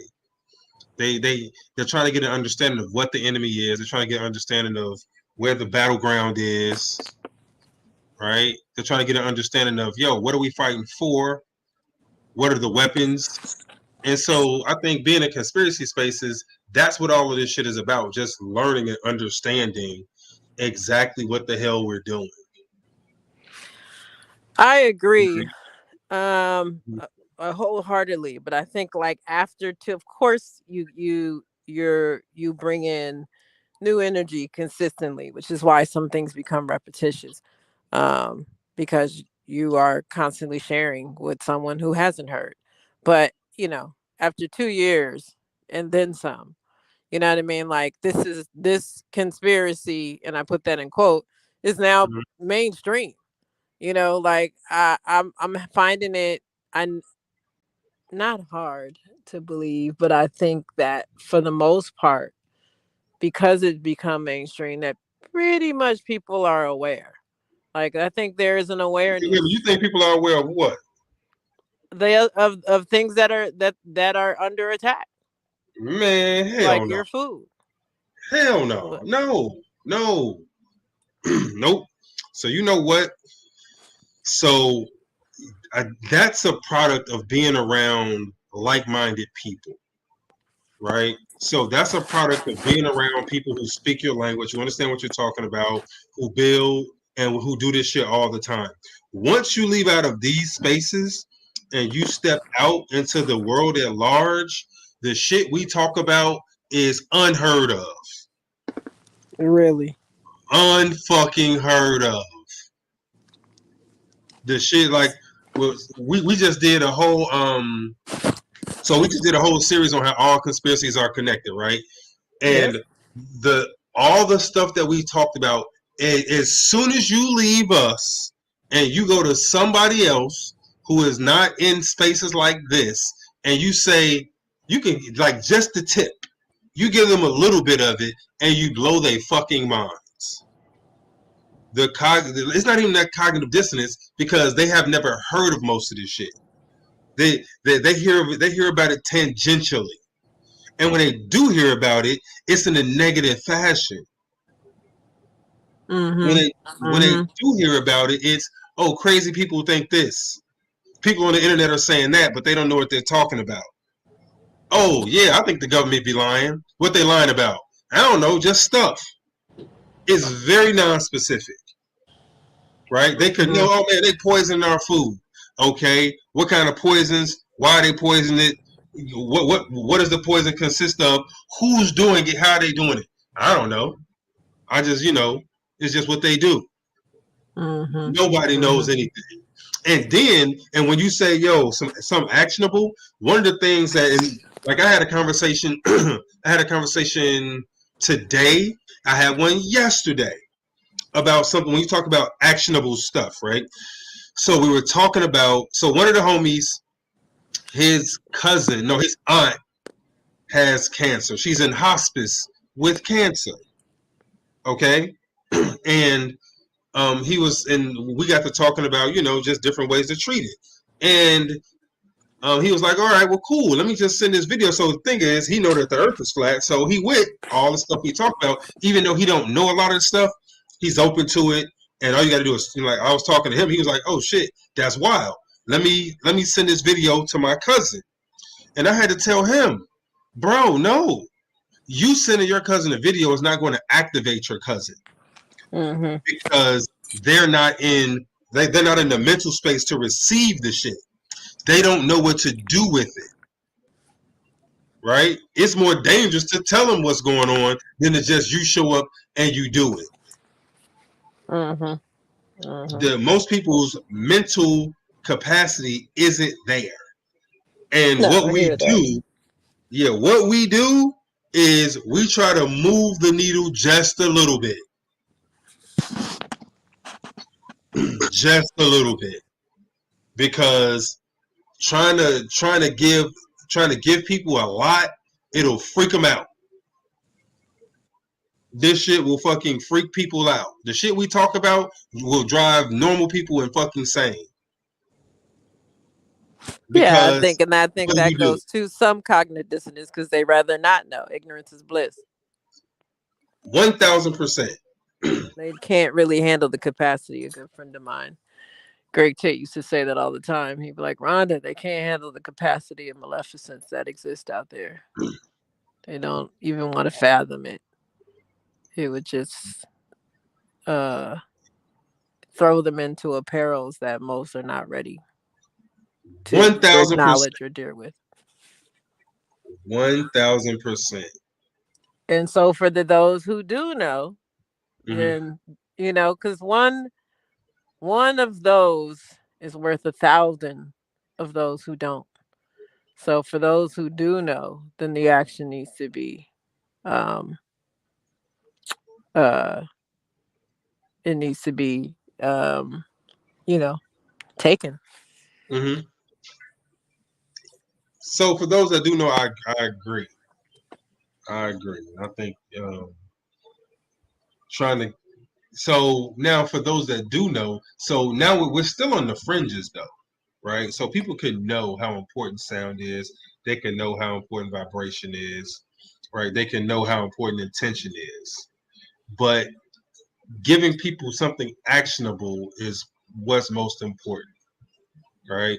And not making it seem like, yo, you do this and something's going to happen. You just got to get people in the habit of doing things like what Moses was doing when he was like, yo, I'm just going to come on every week and we're going to say this prayer, right? Yep. So people ain't got to think about it. They don't have to do anything else. He's coordinating this thing like, hey, yo, I got it. Y'all just, follow me. I'm going to come on every week. We're going to say this thing. And that right there generates intention. When you move people without them know they being moved, that shit's powerful, right? They'll catch on once they get going in that direction. That's how crowds do, right? You can't spend too much time explaining shit to crowds. So the evidence is in the action. Exactly. Yeah. Because crowds don't cognate very well. Did I just invent a word? Is cognate a word? Did I? Hold on. Wait. Just like when you speak Islam. Exactly. Exactly. That's a good build. That's a good build. I appreciate that reason. No problem. And for the people who are on here, because I didn't hear anyone else, do you believe in the power of prayer? Nobody answered that question, though. I am curious. To those on the stage. Out of curiosity, roll call. Everybody's still quiet. Real quick, cognate is a word. I didn't know it was a word. I just kind of used it because it felt right. But I just want y'all to know that I'm demonstrating my greatness. But proceed. Like it shines through. But let's see where you at. X, where you at? This is right up your alley, bro. What you think?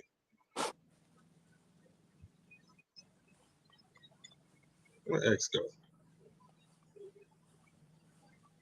Oh man, X not by his phone. I swear, when we speak spirit talk, it just gets quiet. It turns into like every time. I mean, like I have read comments and the room get quiet. Why? I don't understand. It just goes into it goes into silence. Nah. I think people just be thinking, Oh, right? is So that it? yeah. Here, so check it out here. Let me ask the chat. All right, yo, for my people in the chat, what do y'all think? What was your question, Rhonda? Do people believe in the power of prayer? All right, so I got and homies collective here. prayer at that.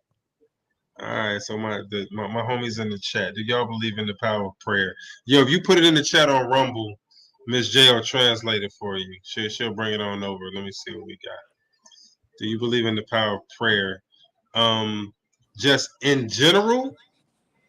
I said power of prayer and collective prayer. Yep. Oh, and collective prayer. So a group of people getting together to bring something to fruition through nothing but The word mental. sound power. Yep. Yeah. Okay. Good question. All right, y'all. What y'all think? Do y'all believe in the power of prayer? Paige, what you got? I think, yeah, definitely. I think words are power. I think words are energy and spells. And I think that when people come together to have any kind of intention for real, it doesn't even have to be like verbal prayer, but like even there's some studies that show like group meditations literally lower.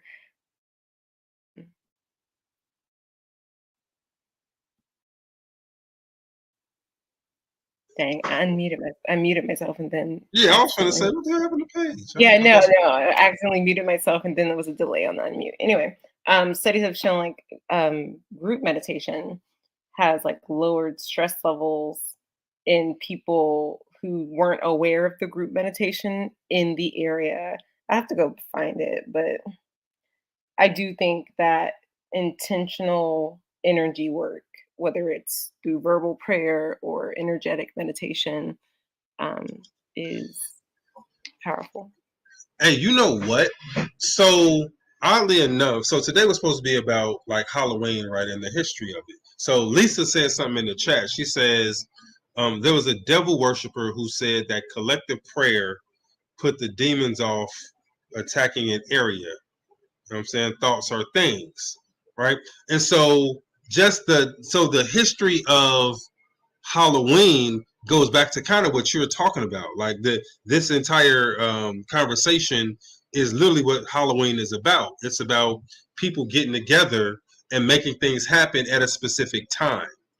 So the concept of Halloween comes about with the Druids understanding that the realms are the veil between the realms are thinnest at a certain time, and through your prayer, your manifestation, you're getting together, the power of groups, right? You can make things happen,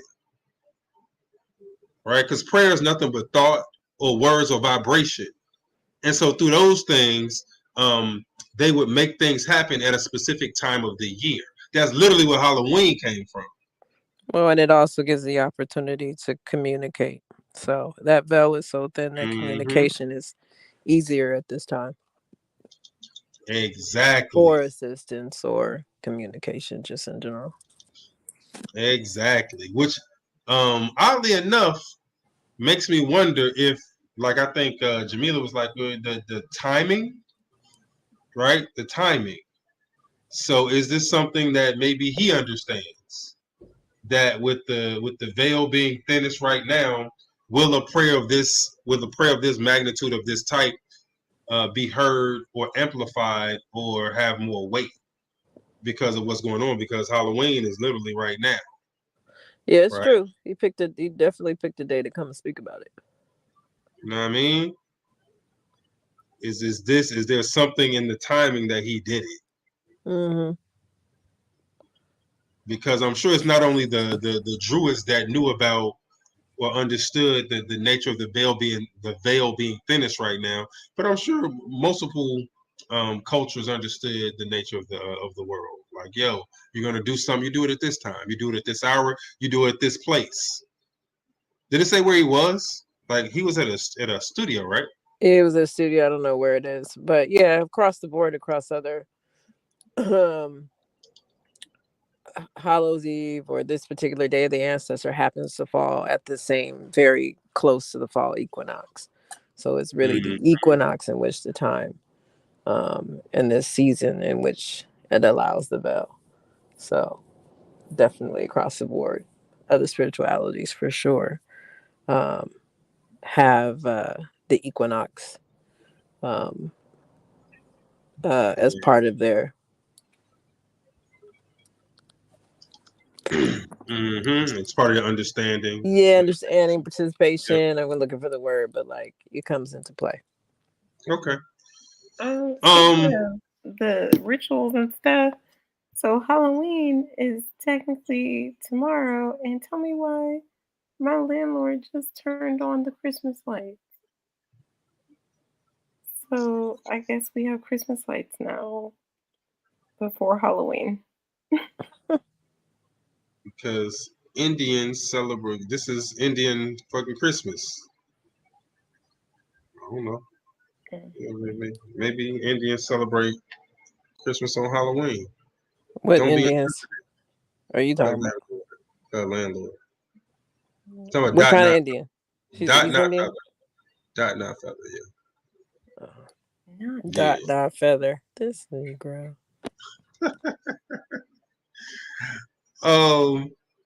So Kijana said that they talk about prayer in Black Root Science all the time.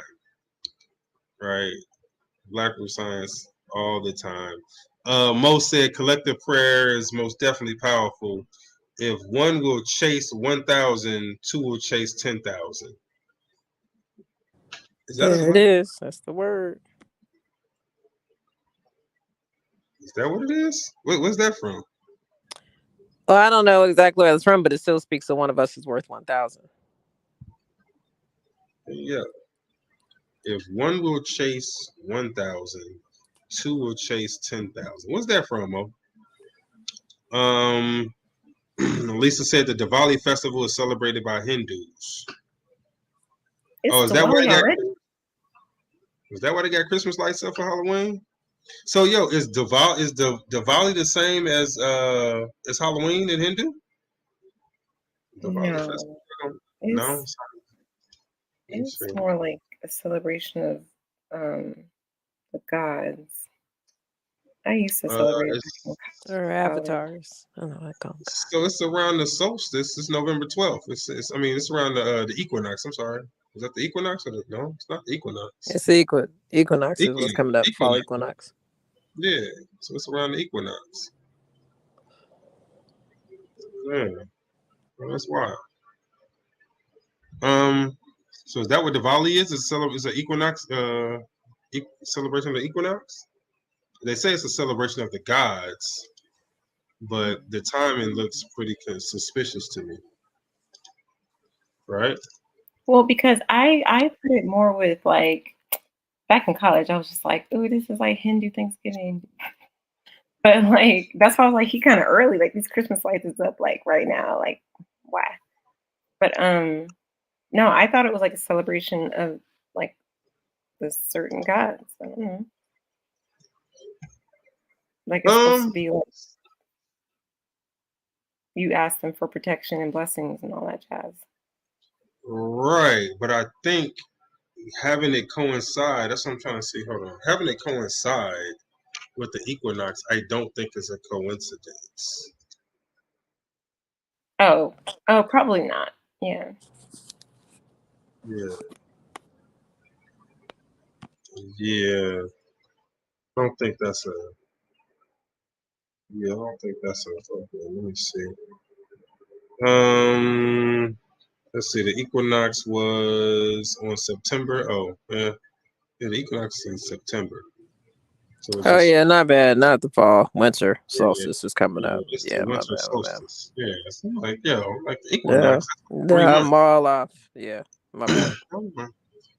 Yeah, so no. And what's going in winter solstice, but that's still another month.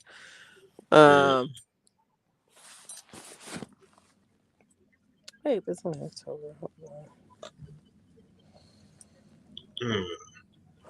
would you say, Rhonda? And if anyone, I gotta go.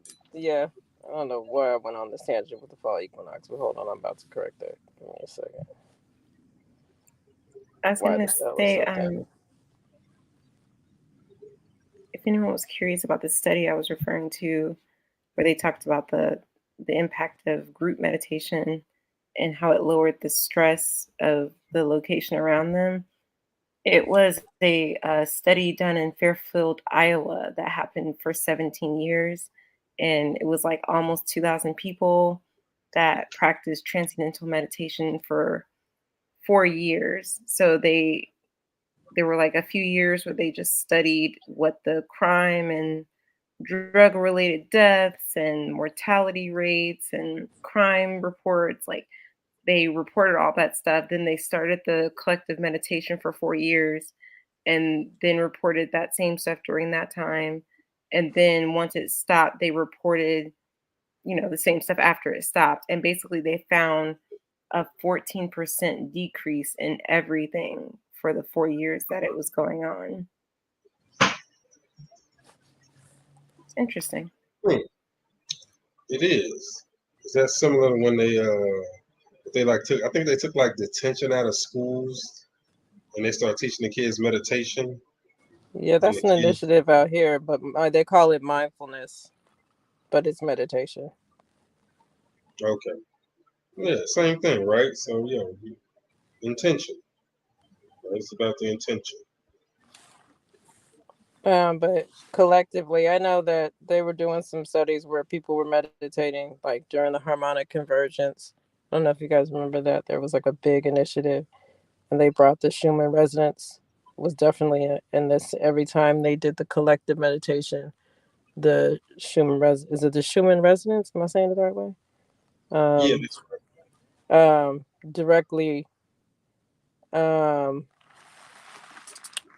Directly was affected at the exact same time. So if they did it at 4:32, then the Schumann resonance reflected the collective meditation. Okay.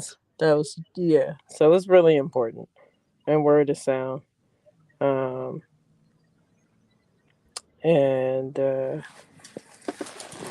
it's good to hear that folks agree. I appreciate you reading the poem. I would say that collectively, if we all could join when he comes on, maybe that could be action for those who do know. I don't know if he's how organized he's going to be where we know what time it is, but or amongst yourselves or amongst ourselves. Like there's got to be a not got to be, but it would be great to be an action in which collectively we could put our efforts to and bring it about some peace and Some comfort. tells me if he wants people to join in, then he'll fucking make it be known. Maybe he'll do it the same day or some shit. Yeah, it would be great to see where it's coming, where it goes. Yeah, that's cool. Appreciate sharing. Yeah, that's all good. You finna go back in the studio? Yeah, in a minute. I'm gonna hang out for a second. I'm still reading up on this 31st second commentary. You're gonna continue with the Halloween story. Yeah, so I got a couple minutes. We can talk about because I think it's interesting. Like I said, the reason that Halloween is even a thing is because the Druids like the Druids had determined that the veil was the thinnest between worlds on that day, right? And so November 1st is actually the Celtic New Year. Okay, so November 1st is the Celtic New Year. It's supposed to represent like the end of the harvest season and the start of kind of the winter season. Okay, so it's called. Anybody know what it's called? Like the festival or the holiday according to the Druids. All Anybody Saints Day? know? You talking about All Saints Day? So no. So All Saints, the term All Saints came later on. Oh, you mean the Druid special? Their festival. Yeah, the Druids festival is called Samhain. Samhain. So Samhain marks the Celtic New Year or the end of the summer, right? End of the harvest season. Okay. So the beginning of the harvest season they call Beltane. Beltane is, I want to say, May 1st. And oddly enough, the founding of the Illuminati, if you look up when the Illuminati started, they give you the date of May 1st, 1776, I believe, which is on Beltane, right? So it's a Celtic holiday. It's the start of their summer or whatever. And 6 months later, Samhain, which is supposedly the end of the harvest season and their new year. Okay, so just a quick and crude version. So they did to Halloween the same thing they did to Christmas. Well, Christmas is a combination of, so it was already being celebrated by like the Druids and the Wiccans and all of that shit under the name of Yule, right? So already they had a Yule celebration, and so when the Holy Roman Empire conquered the world, and they were attempting to kind of bring everybody under one accord, and it was like they didn't want people to have their own holidays separate from theirs, so they just started putting Roman holidays on the holidays that people already had. Okay, so where the Yule became the Yule, they added Saturnalia to Yule. That's where we get Christmas, the Christmas shit from. So with this, the Holy Roman Empire, they would celebrate All Saints Day. Okay, they would celebrate All Saints Day. I think they would celebrate it on like somewhere around Beltane. It was somewhere earlier in the year, right? And so they, in order to have people celebrate their things, they just started putting Roman holidays on Druid stuff, on every other people. They just started putting Roman holidays on their stuff, and so they put All Saints Day on on Samhain. Okay, so All Saints Day is also known as All Hallows Day. So when you hallow something, right, that means you revere something, right? So y'all know what's the term? Hallowed be thy name. What's that in the Lord's Prayer? Hallow. So yeah, matter of fact, let me give y'all the definition of what a hallow is. Hallow. Okay, and I think I worked on my fall. Why the first day it went to the fall, first day of fall and winter. Say that again. When you done, I said I can go back to the timing of why October 31st is important. I got you. All right, so hallow is a saint or a holy person. So when they say, yo, hallowed be thy name, right, that means honor them as holy. Okay, so All Hallows Day is All Saints Day. And so Samhain is November 1st. And so they made All Saints Day, right, November 1st. So, or All Hallows Day. And so now we get into kind of how language evolves. Okay, So All Hallows Day, the day before that, is All Hallows Eve. All right, and anybody that knows anybody from Atlanta know how people like changing shit around, right? If you ask them, what's going on, they say he didn't even know what's going on. So Eve became Eve, right? So All Hallows Day gets celebrated on All Hallows Eve, kind of like Christmas Eve and New Year's Eve. So Hallows Eve is Halloween, right? This shit had to happen in Atlanta, had to, because that's the only place that turns Eve, that would turn Eve into Eve. Hey, Paige, say New Year's Eve. I bet you sound like New Year's Eve. No, it's New Year's Eve. Don't play us. That's because you live in Washington. You don't count. What? I don't count. You can't just live somewhere for 3 years and be like, oh, that's your home now. Like what? What AF baby at? She be like, no shade. All Hallows Eve. Right? It's Halloween. All right. That's just how language works.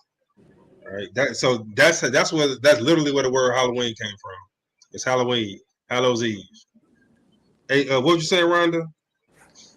So if I think the seasons are off, right? Because Sep is 7, October is 8.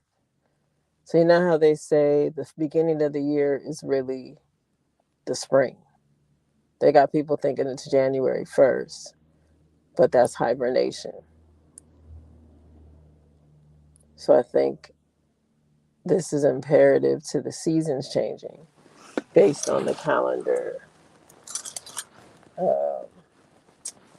The calendar being off. Does that make sense?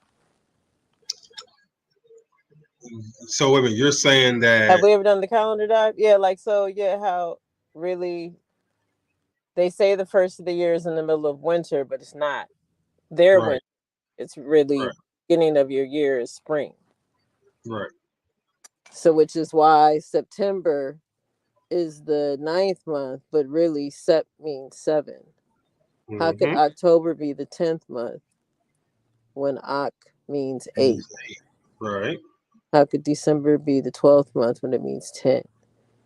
Which means fall would not have started in September. See what I'm saying? Mm-hmm. Yeah. It would be closer. It's a 2-month lag, correct? So you think they chose fall based on the numbers in the calendar, or do they choose it based on the seasons, based on the temperature and planting and shit like that? No, I agree. But if that's the case, why would the beginning of the year that they celebrate be January? Oh, you're talking about the Romans. I'm talking about how that's what they base winter. The winter begins, the winter solstice begins December 20. That's the end of the year and the beginning. But is it? Yeah, so I think with the Gregorian, so I think they started with they started with January. So Janus, who is Janus? I'll have to look up the Roman god Janus and see what it represents to them. So I think they do everything based on their gods. Mm-hmm. You know what I'm saying? So you're saying the seasons are the seasons, even though they're right. Spring is spring. Yeah. Yep. See, so here, in Roman mythology, Janus was the god of doors, gates, and transitions. So it'll make sense to me that they would make that the fucking start of their year. Mm-hmm. Mm-hmm. You know what I'm saying? In the middle. Yeah. So in the middle of the fucking winter. Yep. Mm-hmm. Right in the middle of the fucking winter, right when it's getting the coldest. At least for us.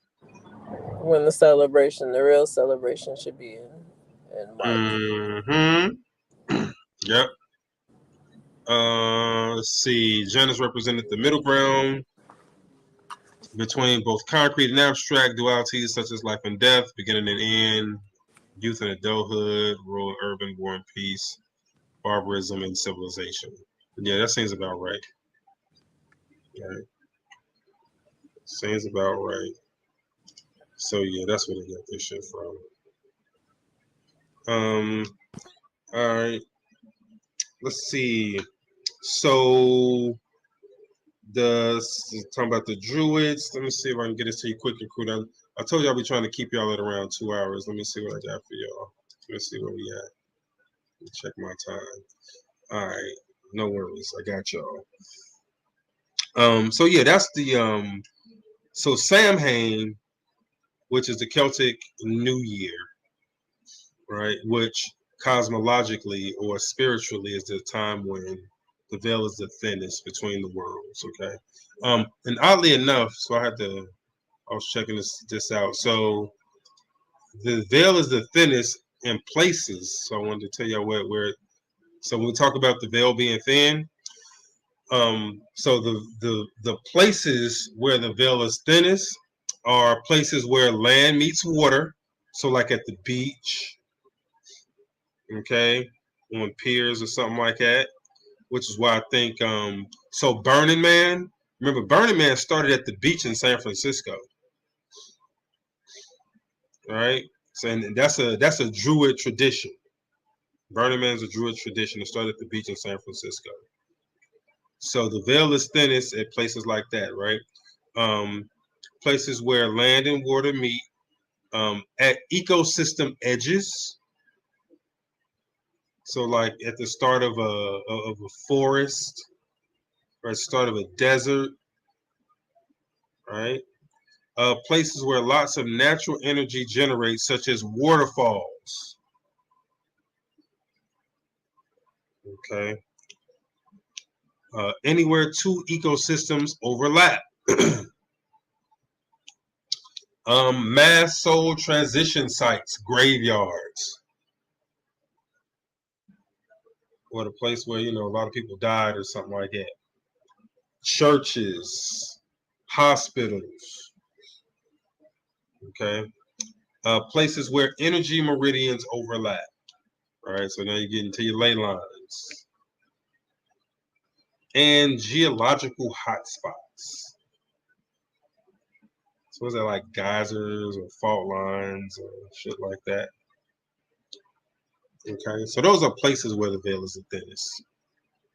So now you know when, now you know where. So you can look to those places to see a lot of kind of ceremonies and people. So look at those places and the kind of ceremonies that people are holding or who's holding ceremonies there. That lets you know kind of who's engaging in what. All right. They may not tell you what's going on, but if they're in those places engaging, chances are they know what they're doing. Right? They know what they're doing. All right. Let's see. So Beltane. So the jack-o'-lanterns. Hold on. Oh no. So let's get to this first. So one of the things that they used to do. So I talked about Burning Man already, right? So we talked about how Burning Man came from the Druids. So it's the same thing, where for Samhain they would collect offerings. They would go house to house and collect offerings. So the offerings would be like horses or people. They would put the people in cages, like effigies, constructed effigies, and they would burn them. They would burn them. So these are the sacrifices. They would put them to honor, like to make sacrifices to the sun god. They would collect people or horses, put them in cages shaped like animals or people, and literally what you see in Burning Man happens, where they would burn them.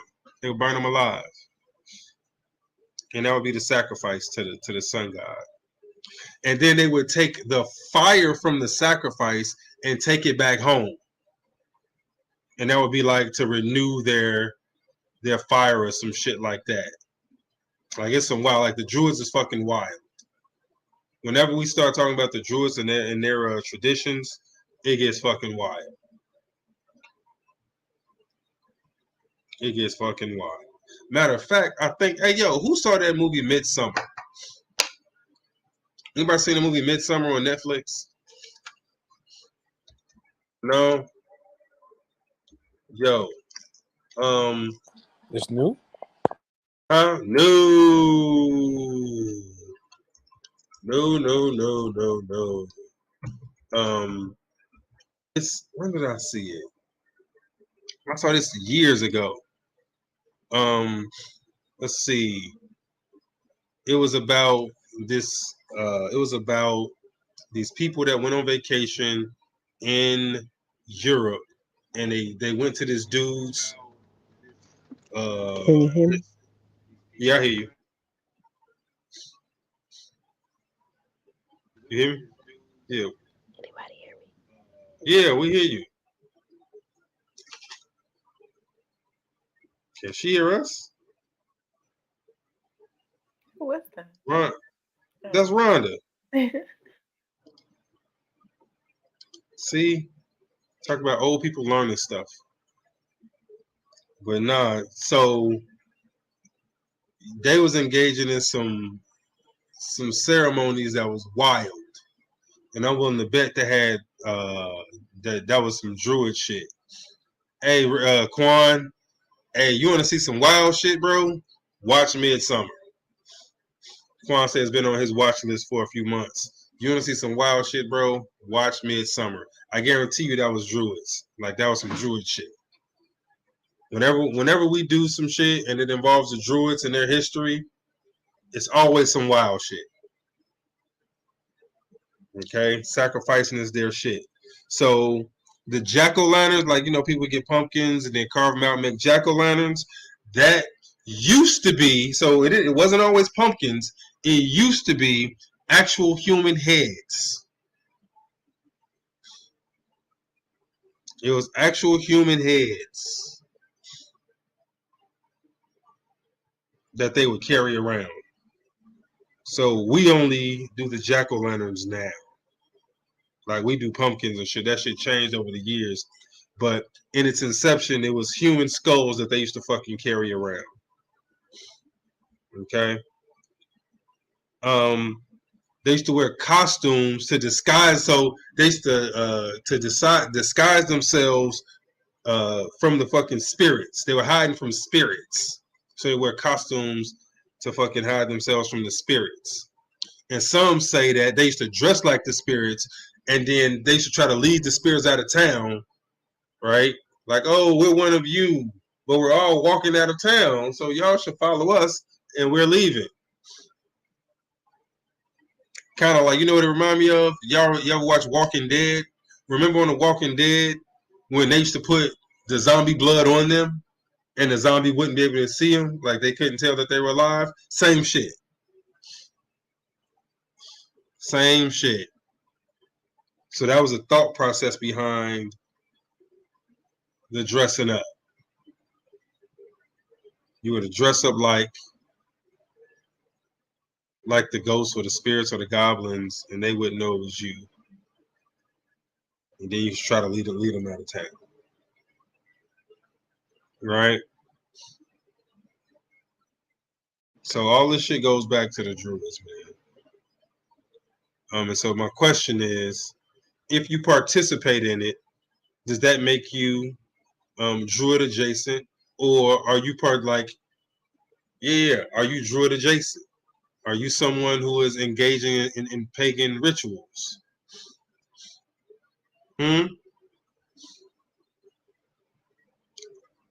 All you people that love costume parties and you love Jesus at the same time. Can you do both? Can you engage in Halloween festivities and still be a good Christian? That'd be my question. Can you do both? Can you celebrate Beltane? Can you engage in this holiday where lots of Satanists, Druids, Wiccans, like everybody focuses on this time of year simply because of the access they have to the different spiritual realms?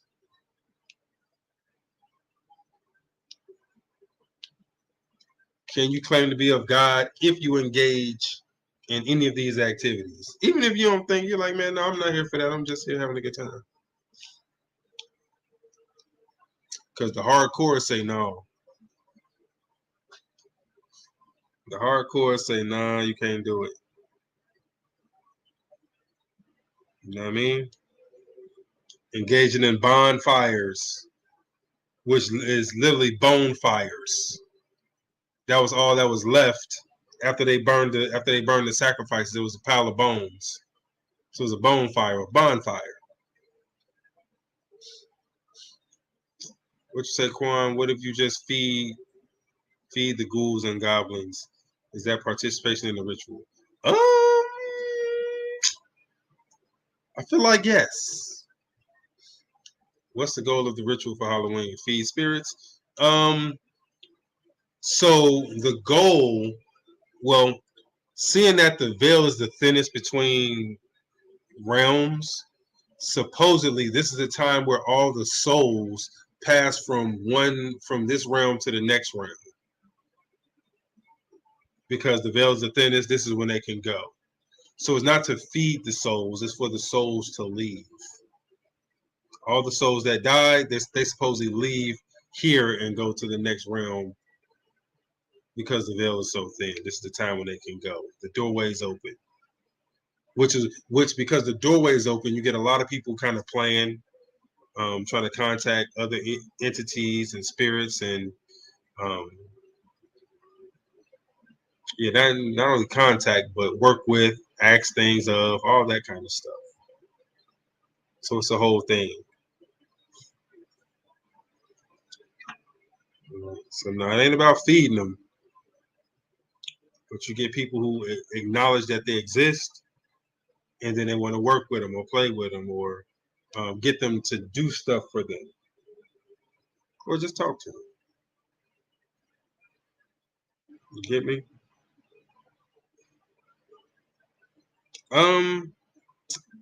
Yeah. All right. So that was, like I said, that was a quick and crude version of it. You know what I find interesting? I was just. Can you hear me? Yeah, go ahead. Reading that about the Druids, and they say their ancestors are believed to have come from. Can you hear me? Yeah. Rhonda. Can you hear me? Yeah, I hear you. Yes, we hear you. Hello? That their ancestors had come from India. And then the outcasts are the Dravidians. So if you drop the V, Druids, Dravidians, the Dravidians, you got the Druids. But it's said that the Druids' ancestors originally came from India, Indonesia.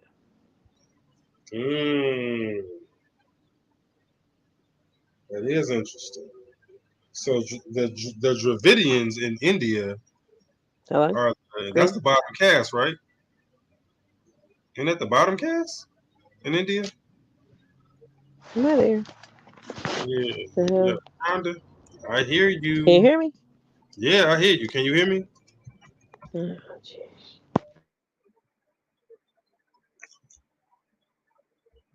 Yo. Where'd she go? Yeah. Is she back? No. All right. So let me see. The Her mic is Dravidian. closed. Let me see.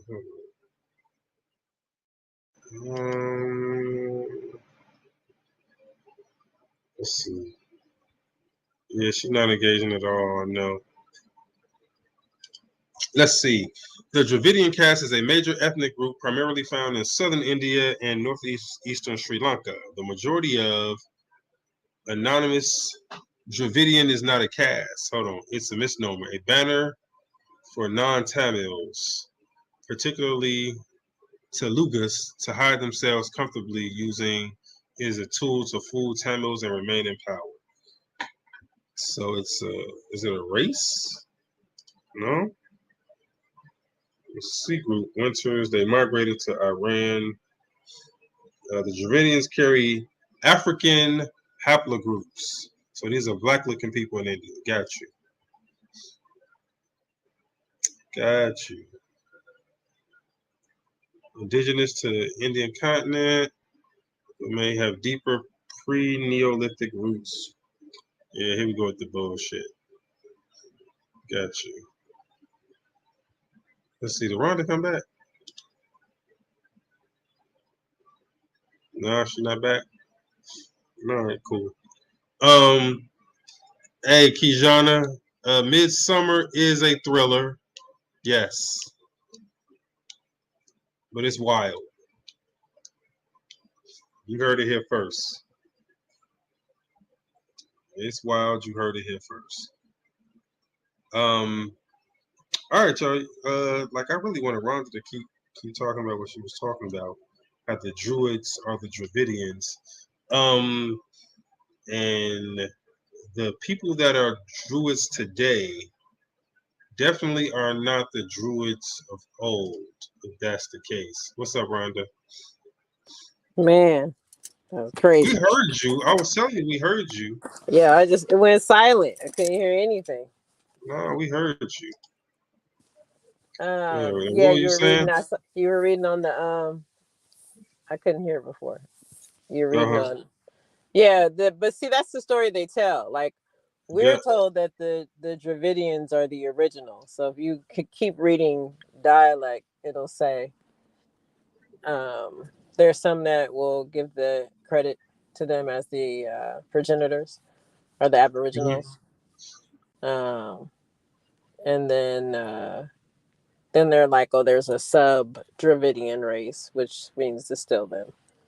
And then Druids, when I looked up the ancestry of Druids, it was saying they were said to have said their the mother and father were of Indonesia, India. You didn't see that? Yeah, I did. Yeah, okay. Yeah, that's what I was saying. So these pictures right here, that's on the screen. So these are supposedly Druids right here.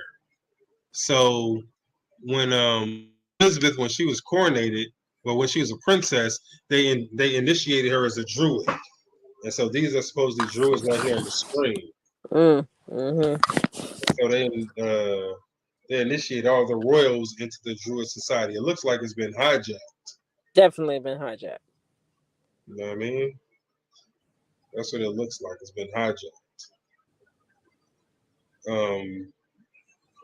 Matter of fact, hold on. They got video of the queen. They got video of the queen getting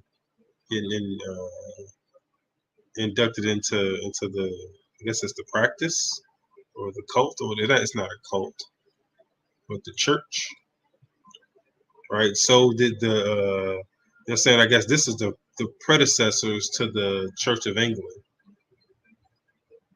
all right? Supposedly, but yeah, the Druids. So like I said, whenever you look into them, it comes back with some interesting stuff, and it's always pretty wild.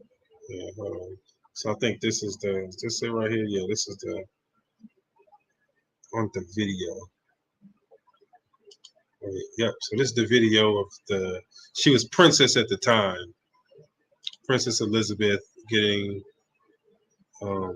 inducted into the Druids. All right. Hold on. Let me see. Get this. Boom. Yep. So this is what they do, and I'm sure King Charles is a Druid. The entire royal family inducted into the Druids. All right. They try to keep all the quote unquote sacred practices and traditions. You know what I mean?